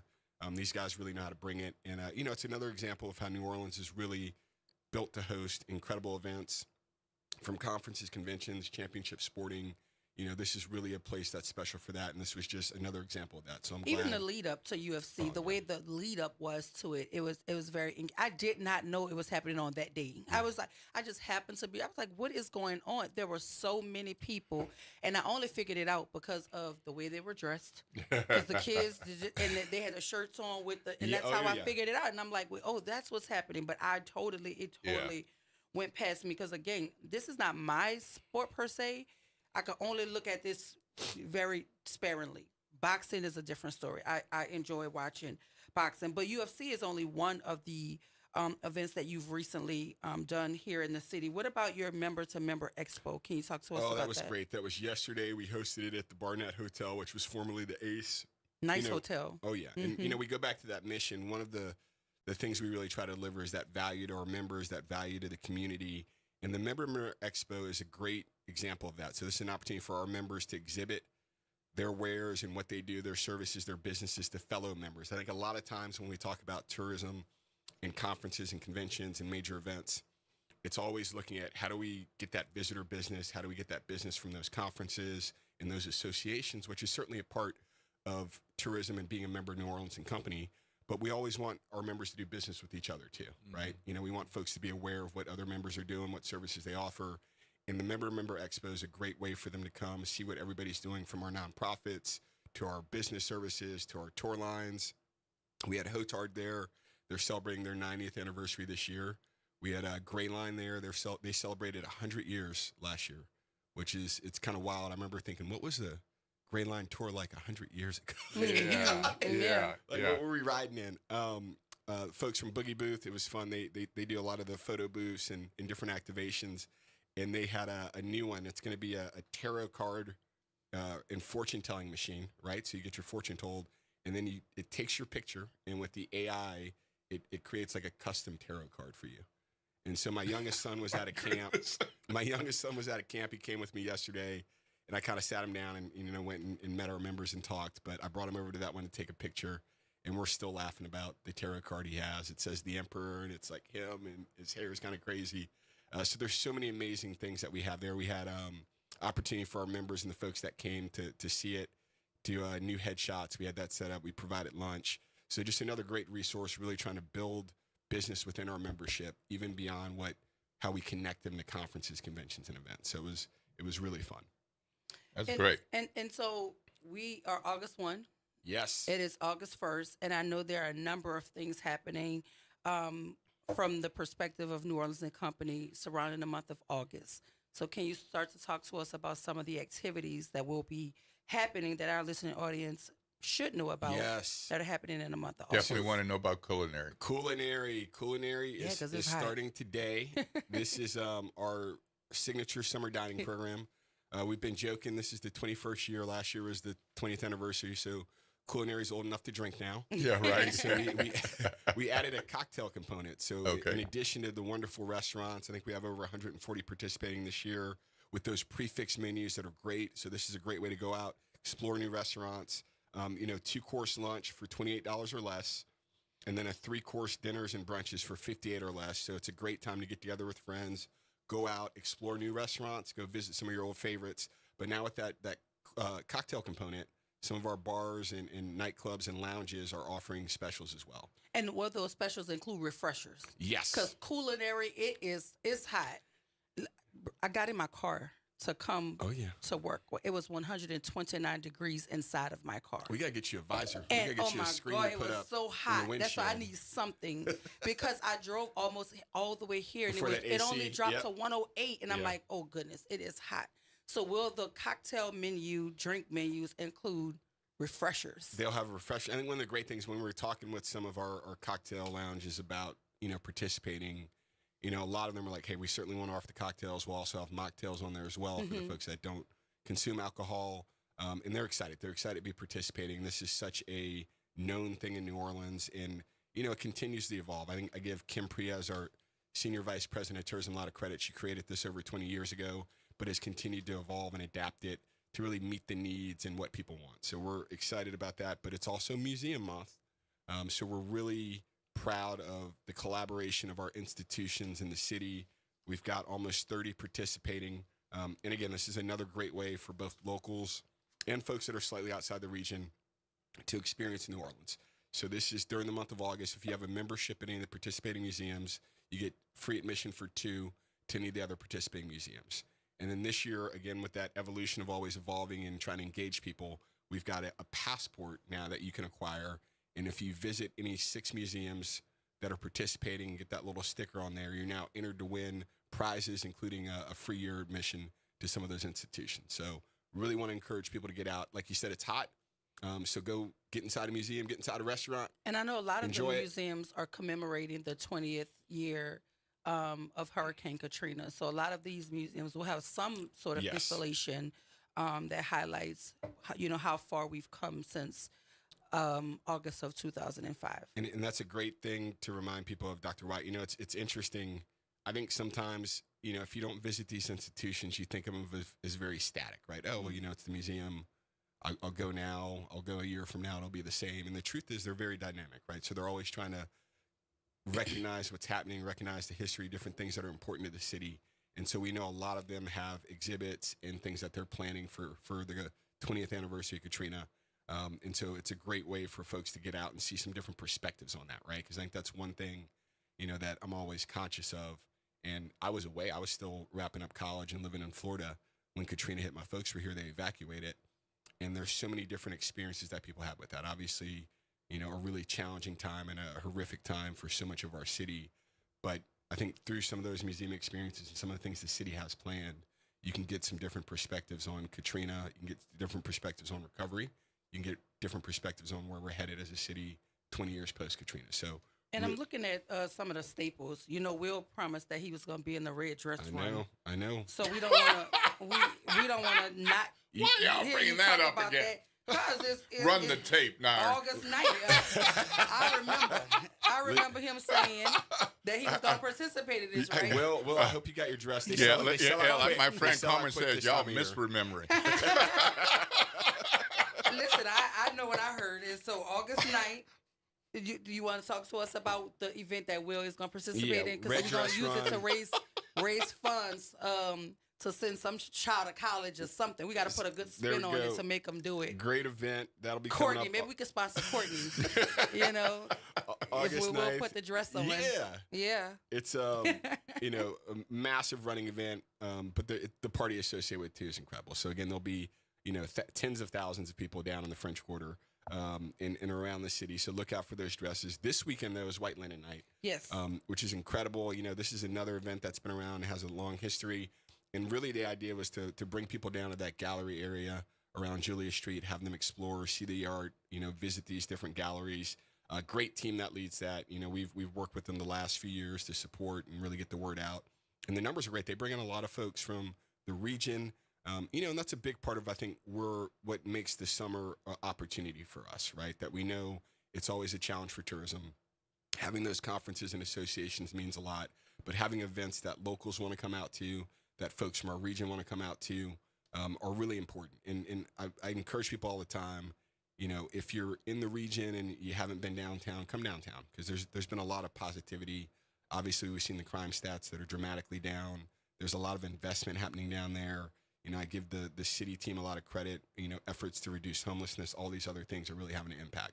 And so it's a great time to experience and see. Yeah, and along those lines, there's some wonderful galleries along Julia Street and in that district, but there's a new one, Black-owned Smith Gallery, that Terrence Sanders Smith just opened.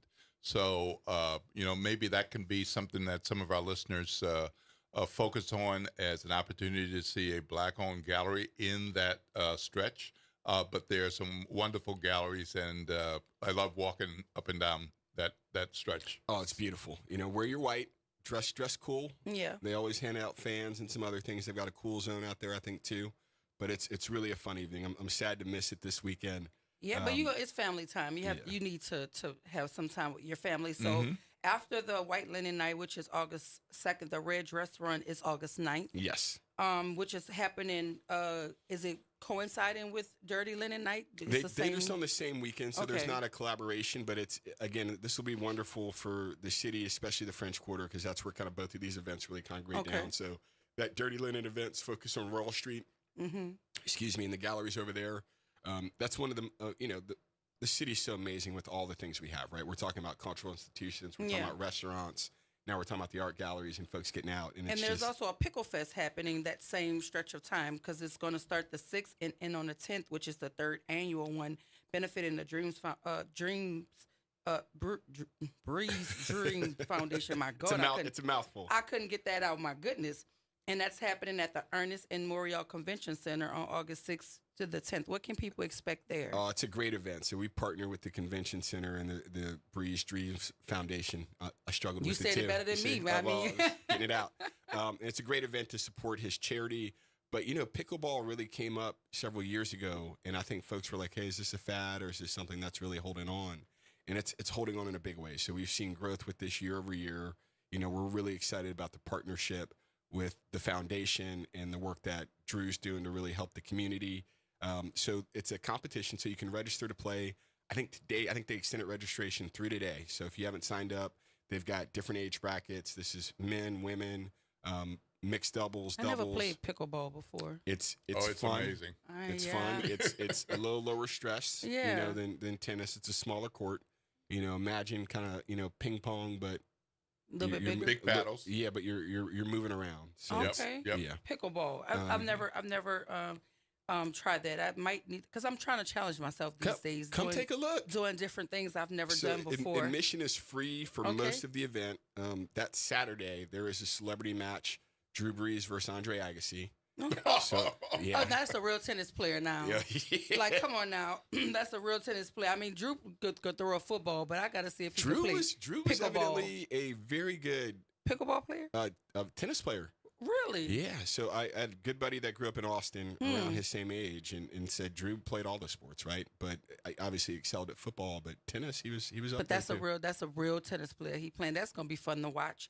And what about this Xfinity U.S. Gymnastics Championship? Again, we talk all the time about these incredible events that we bring here. So this is one with our partners at the Greater New Orleans Sports Foundation, who also are a big part of supporting UFC and bringing that event here. Obviously, are critical in bringing things like the Super Bowl here.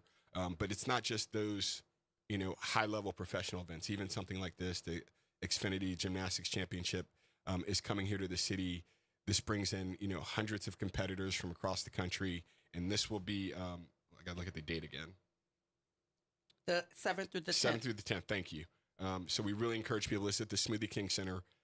It's going to be a great event. I think there is a culture of gymnastics that's very strong in the community, so we know a lot of those folks will turn out. But it really is a good spectator event. There's a lot going on. I don't know if you've been to a gymnastics meet before or yes. event, but it is wild when you look out on that floor and you see all the different events happening at one time. Yes. It's really fun to see. I'm a big baseball fan and football fan, basketball too, but sometimes these other sports that aren't necessarily in the zeitgeist in the same way. Yeah. Like the experience of being able to see that as a spectator, it's a lot of fun. Family friendly. It reminds me of track and field because you can sit in the audience to watch the people on the track, but on the infield, that's where all of the javelin and the high jump and the long jump, all that is happening at the same time. So it reminds me of that. Our segment is coming up on a break. What were you saying? Yeah, but you got to tell us about all these young people who went down. My newspaper columnist job is based in the CBD, and it was like everywhere I went, there were all these young people. This is a great one to end on. Great group. They've been coming for years. So this is Lutheran Church. This was the Missouri Synod. So this was their triennial youth gathering. 20,000 young people in the city. They were all over the place. They were all over. They had their neon shirts. I saw them, and they had different groups. I saw them all over. And yes, the great thing, obviously, it's great business for our hotels, and they met at the Superdome, so there's a lot with that. But they were out doing community service projects the whole time they were here, really trying to support everything from homelessness to impoverished youth, building homes, doing a number of activities. And again, it's a great example. The team at New Orleans Company brings over 1,000 conferences, meetings, and conventions and groups to the city every year. And almost all of them have some component that is related to philanthropy or the community. Maybe none more than this group because of what they do. So that's that impact we talk about in that mission, right? That's a lot of hands on some public service. And it's a lot going on in the month of August, specifically in that window of August 6th through the 10th. There are so many things going on, from the Pickle Fest to the Gymnastics Championship to the White Linen Night, Red Dress Front, Dirty Linen Night.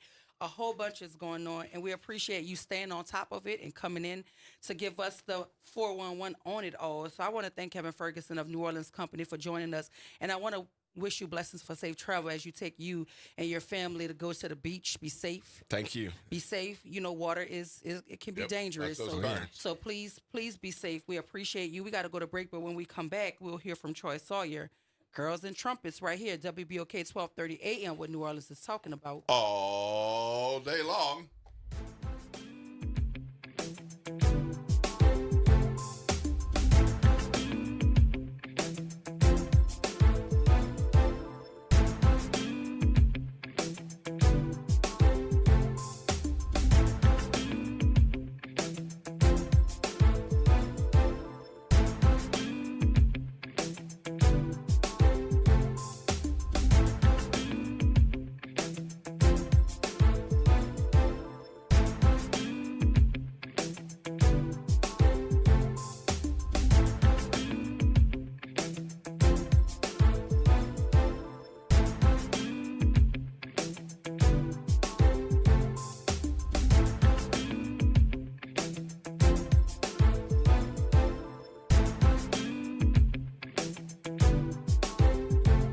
WBOK New Orleans, home of the Good Morning Show, 7 to 9 a.m. weekdays. This news report is brought to you by New Schools for New Orleans.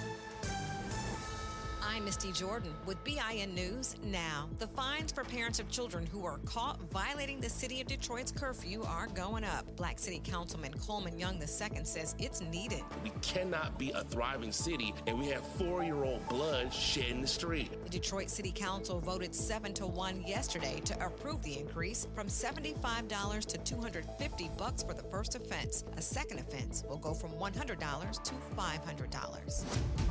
Attorneys for Sean Diddy Combs want a federal judge to release him from jail. They're requesting he be let out on a $50 million bail and allowed to reside in his Miami home ahead of his October 3rd sentencing.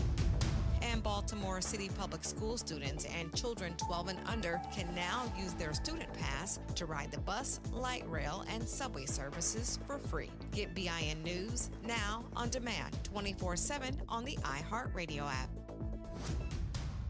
This year marks 20 years since Hurricane Katrina changed our city and our schools forever. New Schools for New Orleans is sharing After the Storm, a special series reflecting on the past 2 decades of change and progress in public education. Through videos, personal stories, and a powerful interactive timeline and data dashboard, we explore how our schools recovered, transformed, grew, and what that progress means for our students today. Discover the videos, data, resources, and stories behind the 20 years of change at newschoolsforneworleans.org/Katrina20. Good Friday morning.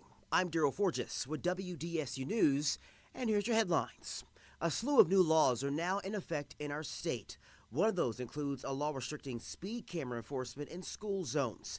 As a result, New Orleans says it will no longer give out tickets through the cameras. This comes after our investigation revealed the city was possibly in violation of state law. A search continues for suspects in 2 deadly shootings that happened Thursday morning in the St. Roch neighborhood. The first happened around 4:15 Thursday morning on North Muro and Mandeville Street. Residents report seeing a man with a walker dead at a bus stop. And a little before 4:30, we're told a person riding a bike was shot and killed on North Claiborne and Franklin Avenue. Despite the close distance and the time between the two, police don't believe they're related. Call Crime Stoppers if you have any information on who's responsible for these 2 shootings. An emergency trash contract for Ivy Waste is back in place this morning. This after a state Supreme Court ruled stopped the mayor's plans to have Henry Consulting start trash collection today. Mayor LaToya Cantrell reinstated the contract after the court ruled the status quo must remain while legal concerns play out. Ivy Waste will now continue collecting trash in the French Quarter and downtown through the end of the year. Henry Consulting was supposed to take over today. That's before the ruling.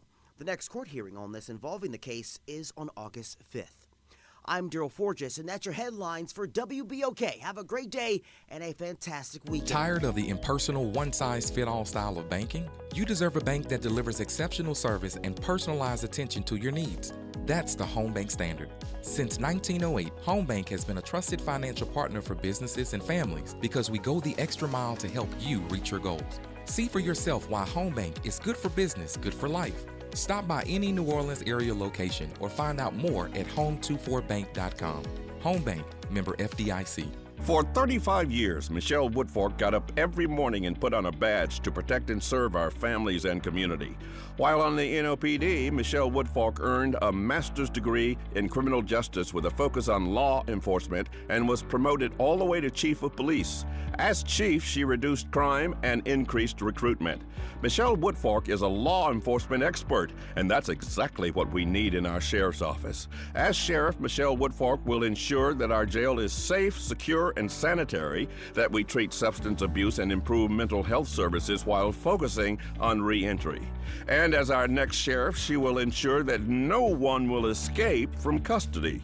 Our jail needs a proven law enforcement professional, and that's former Chief Michelle Woodfork. This is Michelle Woodfork, asking for your vote for Orleans Parish Sheriff. Thank you.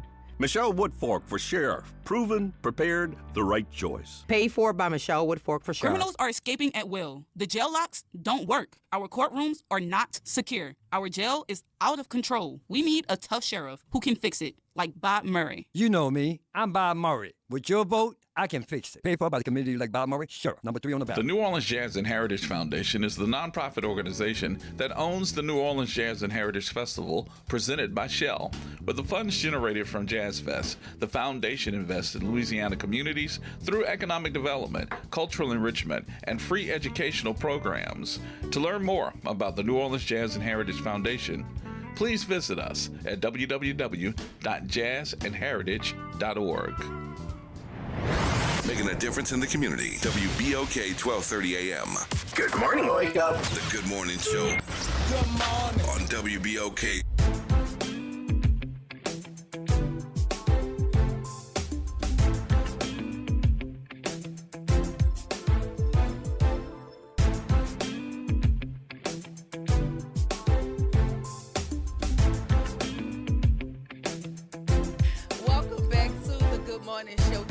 Friday. I am your host, Dr. Ashanta Wyatt. Shout out to my super producer, Najee Sanders, and my co-host, Will Sutton. It is Friday, y'all. And what's a Friday without some girl power up in here? Y'all knew Troy Sawyer was coming, but you didn't know Janelle, the trumpet player, was going to be in the building, and she makes him look good. Cheers. So welcome to the Good Morning Show, Troy Sawyer and Janelle. Hey, Janelle. Hey. Good morning. Hey, good How you morning. doing? Let me hear. Get a little closer to the mic. I'm doing good. Don't be shy. All right. You doing good? Good. Yeah. So Good, what's good, new, good. Troy? You still teach the girls that, the people that girls play trumpets too? I'm still doing it. You still doing it? I'm not going to stop. Yeah. Yeah. How's that going? It's going well. You know, we've been expanding. I just got back from Belize to bring Girls Play Trumpets to Belize and Punta Gorda. And so that was an amazing experience because it was a high school called Toledo College. And so it's about 500 kids. They had never seen a trumpet in person before. And the first workshop was with their band, but their band is just the drum line, it's the percussion section, and all the boys play the drums. And the girls, they basically march in front of the boys dancing. So now the girls are going to be playing the trumpets in front of the boys. Yeah. Now the boys want to learn how to play the trumpet. And so it was amazing experiences to bring that cultural exchange to Belize, and they're going to come here eventually and create that cultural exchange. So you're global. Global. You Global. The next spot is taking the trumpet Tanzania. global. Tanzania is next. Come on now. Yeah. Tanzania. So Janelle, what has been your experience with Mr. Sawyer and Well- your road to learning how to play the trumpet? Well, I joined last year, I think, and it was like a whole new experience. Cause before I would play the trumpet in band, and it was like just marching. But now I actually do like performance, and it's like a whole different thing from band. So is the trumpet the only instrument you know how to play, or is it your favorite instrument? Well, it's the only one I know how to play, but I'm trying to learn how to do piano. Okay. Well, you have the right guy next to you. I mean, I'm certain if he don't know how to teach you, somebody know how to teach you. You know how to play the piano, Charles? Just a little bit.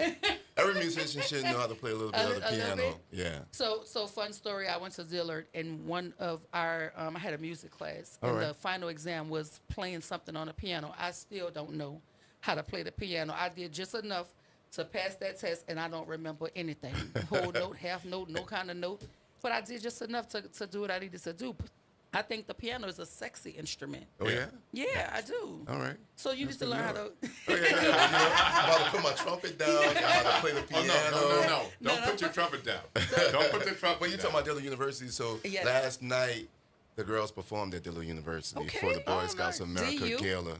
Yeah, so, you know, we had a long night, and we had to wake up early in the morning to do Channel 4, and now we're here. How was All that? right. How was your experience over at Channel 4? Was that your first time? No, it was the second time. She said, no, I've been here All before. I've been there, done that. Yeah, The first time, Uh-huh. yeah. And it was like some like the whole group, but some of the whole group. What school do you go to? I go to Renew Laurel. Okay, come on, Renew Laurel. I used to right. be the principal at Renew Sci Tech.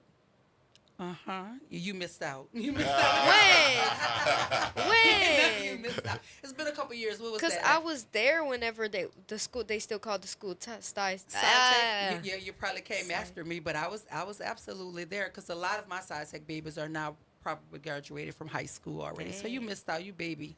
Oh man, you missed out. So what's going on in Tanzania? What's the plan there? So there's a school called Umoja, Mhm. and they focus on women's health, and we just Come on, Kwanzaa principles. Yeah, we just trying to bring girls play trumpets too all over the world. Even in this country, so many people reach out to me. It was like, we need to get girls play trumpets too in my city, in my state. So it's coming.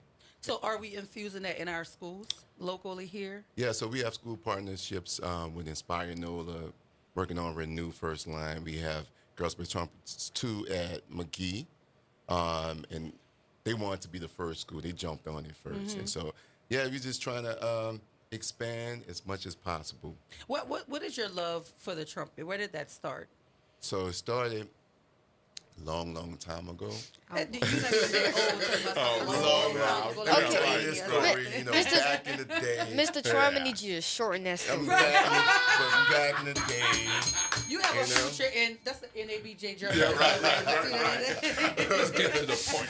Yeah. So I picked up the trumpet in 4th grade, but I come from a musical family, so I was hearing all types of instruments. But when I heard the trumpet, especially when my mom brought me to a Wynton Marsalis concert, you know, one of the greatest trumpet players right now, he inspired me to play the trumpet. And I said, I want to be like Wynton Marsalis up there playing that trumpet. And, you know, when I got into playing it and took it seriously, I was a part of the jazz camp, the Satchmo Jazz Camp in 1996. That really inspired me to pursue playing jazz music and to pursue it on a professional level.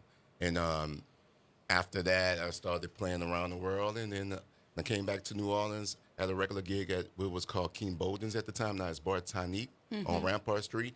Every Wednesday I was rocking. It was high energy. Someone came up to me, was like, "You're the chosen one." I said, "For what?"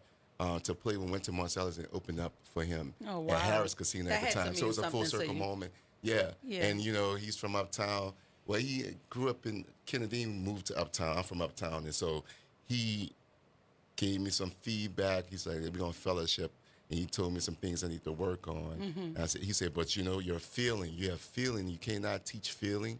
You have a natural feeling to expand your vocabulary on the trumpet. So he really It's something about a Give me that teacher, baby. feedback. Shout out to Yeah. the teachers and the Yeah. educators. Listen, I know you're booked and busy, and the segment is never long enough. But are you going to be performing here in the city at all in the near future? Because I want to be able to see you in action. I don't know if I could get to Tanzania. So I got to ask if you're going to be somewhere local. Well, with Actually, my band, we have Troy, a in the performance elements. today. Oh, yeah, well, We she's have a going to talk about performance girls. at Peaches Records today. If you want to come, you What can. time? What time? From 5 to 7, I think. Don't threaten me with a good time. So let Yeah. me tell you what I'm going to do. I'm going to go to Parlays today because they got the boiled lobster and shrimp starting at 4 o'clock. And I'm going to go over there and eat a little something, and then I'm going to come swing over there and see you. Whoa, wait. Don't eat it by yourself. Oh, Bring you me some. I like you, Janelle. Me and you can hang, baby. So I'm coming check So you we out. have our Whenever you summer want to come eat concert. seafood with me, you know, we here. You can teach me how to play the trumpet, and I'm going to teach you how to bust down some crawfish. I heard that. All right. So we have our summer concert. So that's 5 p.m. Yeah. 5 Peaches. p.m. at Peaches Records on Okay. Magazine Street. Absolutely. And we honored Mama Peaches, as we call her, Mama Sharani, for our spring concert. So we have a Valeda Snow Award. So Valeda Snow is our inspirational model. And she was a black woman from Chattanooga, Tennessee. Grew up around the time with Louis Armstrong playing that trumpet, and Louis Armstrong called her Baby Louis. And W.C. Handy, the father of the blues, called her the queen of the trumpet. She traveled all over the world, and we decided to give this award to women that represent her energy and what she brought to this world of leadership and passion and purpose. Well, I appreciate you being here. Janelle gonna be the princess of the trumpet. I could already see it. That's a bad girl you have. Listen, we want to thank Troy Sawyer and Janelle from Girls and Trumpets for coming by and talking to us about the Girls Play Trumpets too, and how it's traveling all over the world globally. You've been to Belize, Tanzania up next, but if you want to see them, you can catch them at Peaches today, 5 p.m. 5 p.m. to 7 p.m. on 5 Magazine p.m. Street. to 7 p.m. on Magazine Street. I'm going to swing by. I'm telling you. I'm coming to see you, Janelle. And we were nominated for the K-20 grant by the Baptist Community Ministries. Congratulations. And so, thanks. And so everyone has to vote. Today is the last vote. day Go to vote vote. for So if you go to us. girlsplaytrumpets2.org, you can find out more information to vote. All right. Vote ends at 11:59 Vote. p.m. We can vote today. more than once? I don't think so. This is about Okay. Just one time. I hope so. Because I was going to do you like I did Fantasia on American Idol. I called back to back. Thank you, Troy. All right. Sawyer and Janelle from Girls Play Trumpets too. We appreciate having you. Y'all Appreciate catch them at Peaches this evening, 5 p.m. to 7 p.m. right there on Magazine Street. This is WBOK 1238, and we're going to catch y'all on the other side of the break. The station you listen to. All day long. You was ready. All right.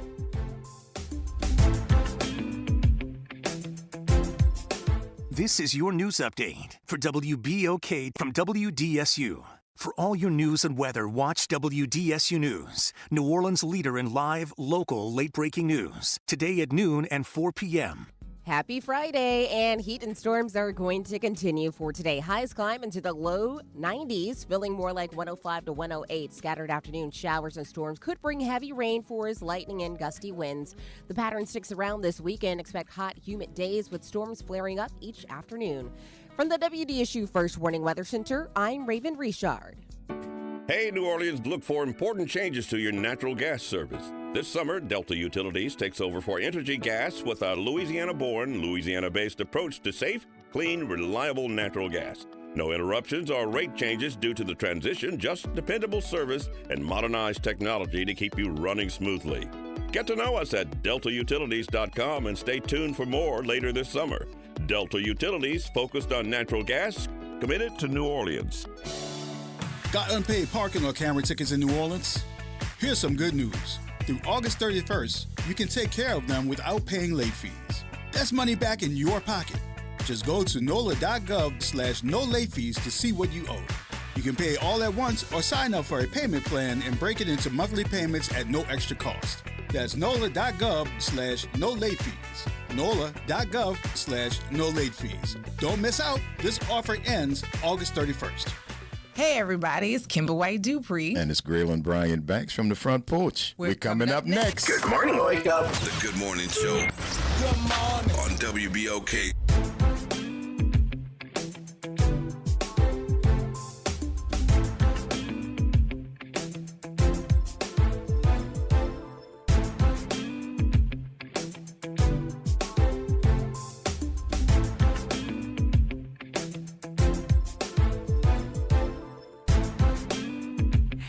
Welcome back to the Good Morning Show. It is Friday. Happy Friday, everyone. I am your host, Dr. Ashanta White. Shout out to my super producer, Nyron Sanders, and my holding it co-host, down. Will Sutton. If Good you're morning just again. joining us, you missed a lively conversation with Troy Sawyer of Girls play trumpets too. Man, they got and something he going had on. a trumpet player, Oh, Lil Janelle. man. They're going to be performing at Peaches Records this Magazine evening at Street. 5 p.m. on Magazine Street. So if you want to catch them, now is the time to do so. 5 o'clock, y'all. I know I'm going to go drive by after I go eat my boho seafood because it's a slight addiction. Sound like you might have to save a little bit. Yeah, it's a slight addiction. It's a slight addiction. But right now in studio with us, we have Mr. Leo Jackson himself of the Mr. Melody Cloud Jackson. Singers, talking about this gospel music concert that is taking place on Sunday, August 3rd at 3 p.m. at St. John Institutional Missionary Baptist Church. It's the 60th year anniversary. Welcome back to the Good Morning Show, Mr. Jackson. How you doing? Thank you so much. You're Could welcome. I just say this here? This is the day that the Lord have made. And you know what? Rejoice I'm and be glad. Yeah. All right, all right. Yeah. 60 years of celebration Sunday, this Sunday, August the 3rd, right in the city of New Orleans. And I'm expecting to see so many of my friends out there, to meet us out there, beat us out there. Yeah, now, All now right, you all right. you won't get on the air and get all fancy because you on your commercial you call it August the 3. Now why we calling it August the 3rd right now, but on your commercial you say August the 3. That's I right. say it catches my ear every time. I know. say That's it. why I do it like that. I'm an inventor. Yeah, you know I that? see. Yeah. I'm not a So what- regular guy like I everybody see. else. I think beyond the thinkers. So what can we expect on Sunday afternoon? Oh, you can expect a Holy Ghost filled church, shouting, good time. Hey, I'm shouting now inside. You know what? I'm gonna say this here. I'm gonna shout out there to my wife, my daughter, my sister out there who's listening to me right now. Hey, sister. They Hey, help- wife. They help Hey, me. daughter. Lovey McGee. She helped makes the Melody Clouds. She done sold so many tickets. It's gonna be jam packed. All the ones who decided to want to come, you better come because our tickets is gone. Listen, I don't know if y'all typically see Leo throughout the studio, but he's dressed up for me, baby. He knew he was coming to see Dr. White. He put that good suit on, and I like it. I Cologne, too. Oh, and you smell nice. All right. I heard you talking about Troy Henry's. Listen, let me tell you something. There's something to be said about a man that smells nice. And I want to shout out to the president. I mean the general manager of this station here who made Justin it possible Lewis. for me to be here. Yes. And also the owner Troy, who asked me about 7 or 8 years ago to stay around. He got something for me to do. What he All got? right. What he got? Did he buy a ticket to this gospel music concert that's happening I don't on want to Sunday? mess with the boss, man. You got to keep a good thing going, He huh? could afford it. He could afford it. He could get a ticket or two. I know that's right. And I'm trying to tell you Yeah, something. So you're expecting a jam-packed house, but are there Yes. still tickets available At Jackson for folk who are Quality. listening who may want to get a ticket? Yeah, Jackson Quality, 751 North Claiborne Avenue, between 11 to 3. And how much are the tickets? They are $20. $20. 25 at the door. 25 at the door. So what Mr. Jackson is telling you is that you might want to get your ticket before you get to the door because there's an upcharge. That's right. That's right. Yes, ma'am. Uh-huh. You got so, that thing. So I always I hear your music in studio when I get in the morning. Nyron does a really good job of playing your Yes, he music. do. And he plays it really, really loud because he's a One of them spiritual young kid. boys. Yeah, I didn't know that till he the don't other play day. about the word. Yeah. That boy got the Holy Ghost, man. Listen, Nyron has a whole bunch of skills that he hides Yeah. because nobody gets to see them. That's why I say we need to probably put a camera on the other side of the glass so folk can see how he's working the boards and doing all those things. But he also sings in the choir and things, and he's very gifted. So maybe we need to get Nyron to come help host the gospel music and concert style, get some content or something. Yeah, well, you're talking about everybody else. You need to talk about yourself. You a bad You think so? mama. Yes, indeed. Boy, you mean, nobody I don't am mess not over mean, you. Leo. I'm not mean. I'm a very nice young lady, I was Leo. scared for you yesterday. I keep going back to that. Man, I said, this woman here better chill out. I'm very chill. Listen, I just need you to know something. I am multifaceted, right? I can be a whole bunch of things at one time, and I also can redirect a situation when I feel that is unjustly going in the wrong direction. You know how to do it. You know what I'm saying? So ask me something. Put some of them questions on me. Yes, listen, I mean, some vitriol is warranted, and in that case, I didn't think it was warranted. So I just was trying to change the tide. You're And not so- going to ask me how the group got started or I'm nothing like that? asking You going to you. be Well, smart. you I'm about took it to to- the other thing. I know. See how they come on here and start with me? How did the group get Don't started? start no stuff How did now, the group Leo. It get got started? started 60 years 60 ago. years Let's ago. start there. When I finished high school, my daddy, the late Leo Jackson, started this group, the Melody Clouds, and I was with him. It wasn't a group at the time. It was just me and him going from house to house, singing, playing the guitars and stuff like that. And after that, my sisters, they all came along. And So this is a family affair. It was a family affair. So where did the name Melody Clouds come from? What's the Daddy, significance there? Daddy, I don't know. He did that. You got to ask him. So when you get to heaven, you ask him. Oh, I don't know. And that's not going to be anytime soon, Mr. Jackson. So I guess we're going to have to put that question in the toolbox until I get there. But I do want to make certain that folk know this is the 60th year anniversary of Melody Cloud Singers Gospel Music and Concert Style, happening Sunday, August 3rd, 2025. The doors open at 3 p.m. It is happening at St. John Institutional Missionary Baptist Church, featuring some legendary powerhouses in that gospel space. And this is by an event that will headline Leo Jackson and the Melody Clouds. And you do not want to miss this. The tickets are $20 in advance, Yes.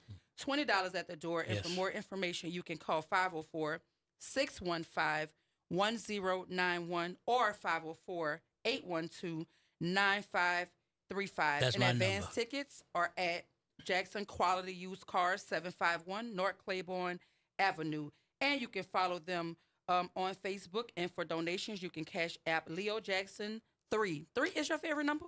Leo Jackson. That's your 3. favorite number 3? That's why I said 3 What's like the that. significance of 3 for you? I don't. The Father, the Son, and the Holy Spirit. That's it. You pretty So smart. I try to be. I went to CAR. You are. When it was a magnet school, unlike, I don't know what goes on at 2600, but I know a lot of academia was going on at CAR, and it's just a little fun I have with these purple nights You around know here. what? Could I say this here? You just like my wife. You got to have the last say. Well, here's the thing. It is my show, though, Leo. You my show. I heard So you say that. I'm gonna go and accept that, cause I got a show while I'm here. I'm gonna throw my little tap out there. Go ahead. 5 a.m. on Sundays. Early morning gospel with Leo Jackson, and then you come back at 12 if you miss me, and if you don't get me on that Sunday. Come back Wednesday morning at 6 a.m. to 7. You have a right here wonderful on this voice station. for radio, but All you right. have a personality for That's TV great. too, Mr. Leo. Well, You ever thought I've about heard going that on? before. Yeah, I think you would do well in that space. Yeah, because see, I'm so good looking. You are. You are. You know, Well, and I got up this morning. I didn't even shave. I just came. I wanted to be with you guys. So Yeah. Well, you look nice. The suit looks Thank you, nice, thank and you, you thank smell you, real thank you, good. So listen, we want to give a shout out to Leo Jackson and the Melody Clouds. They will be in concert this Sunday, August 3rd at 3 p.m. at St. John Institutional Missionary Baptist Church. So catch them there. I want to give a special shout out to the Troy Henry and Janelle of Girls Play Trumpet Sue for joining us, as well as Kevin Ferguson from New Orleans and Company, and our guy here, Troy Henry from Equity Media, for stopping by the station to talk to us about the sanitation contract. It's been quite the Friday. We wish you a happy weekend, but y'all stay tuned up next for my favorite show, The Front Porch with Grilling and Kimber. As far as the Good Morning Show, Dr. Ashanta White, my co-host Will Sutton, and my super producer, Nyron Sanders, we gonna see y'all next week. Happy Friday, everybody. This is WBOK 1230 AM, what New Orleans is talking about. All day long. There go the Melody Clouds, y'all. I feel good today.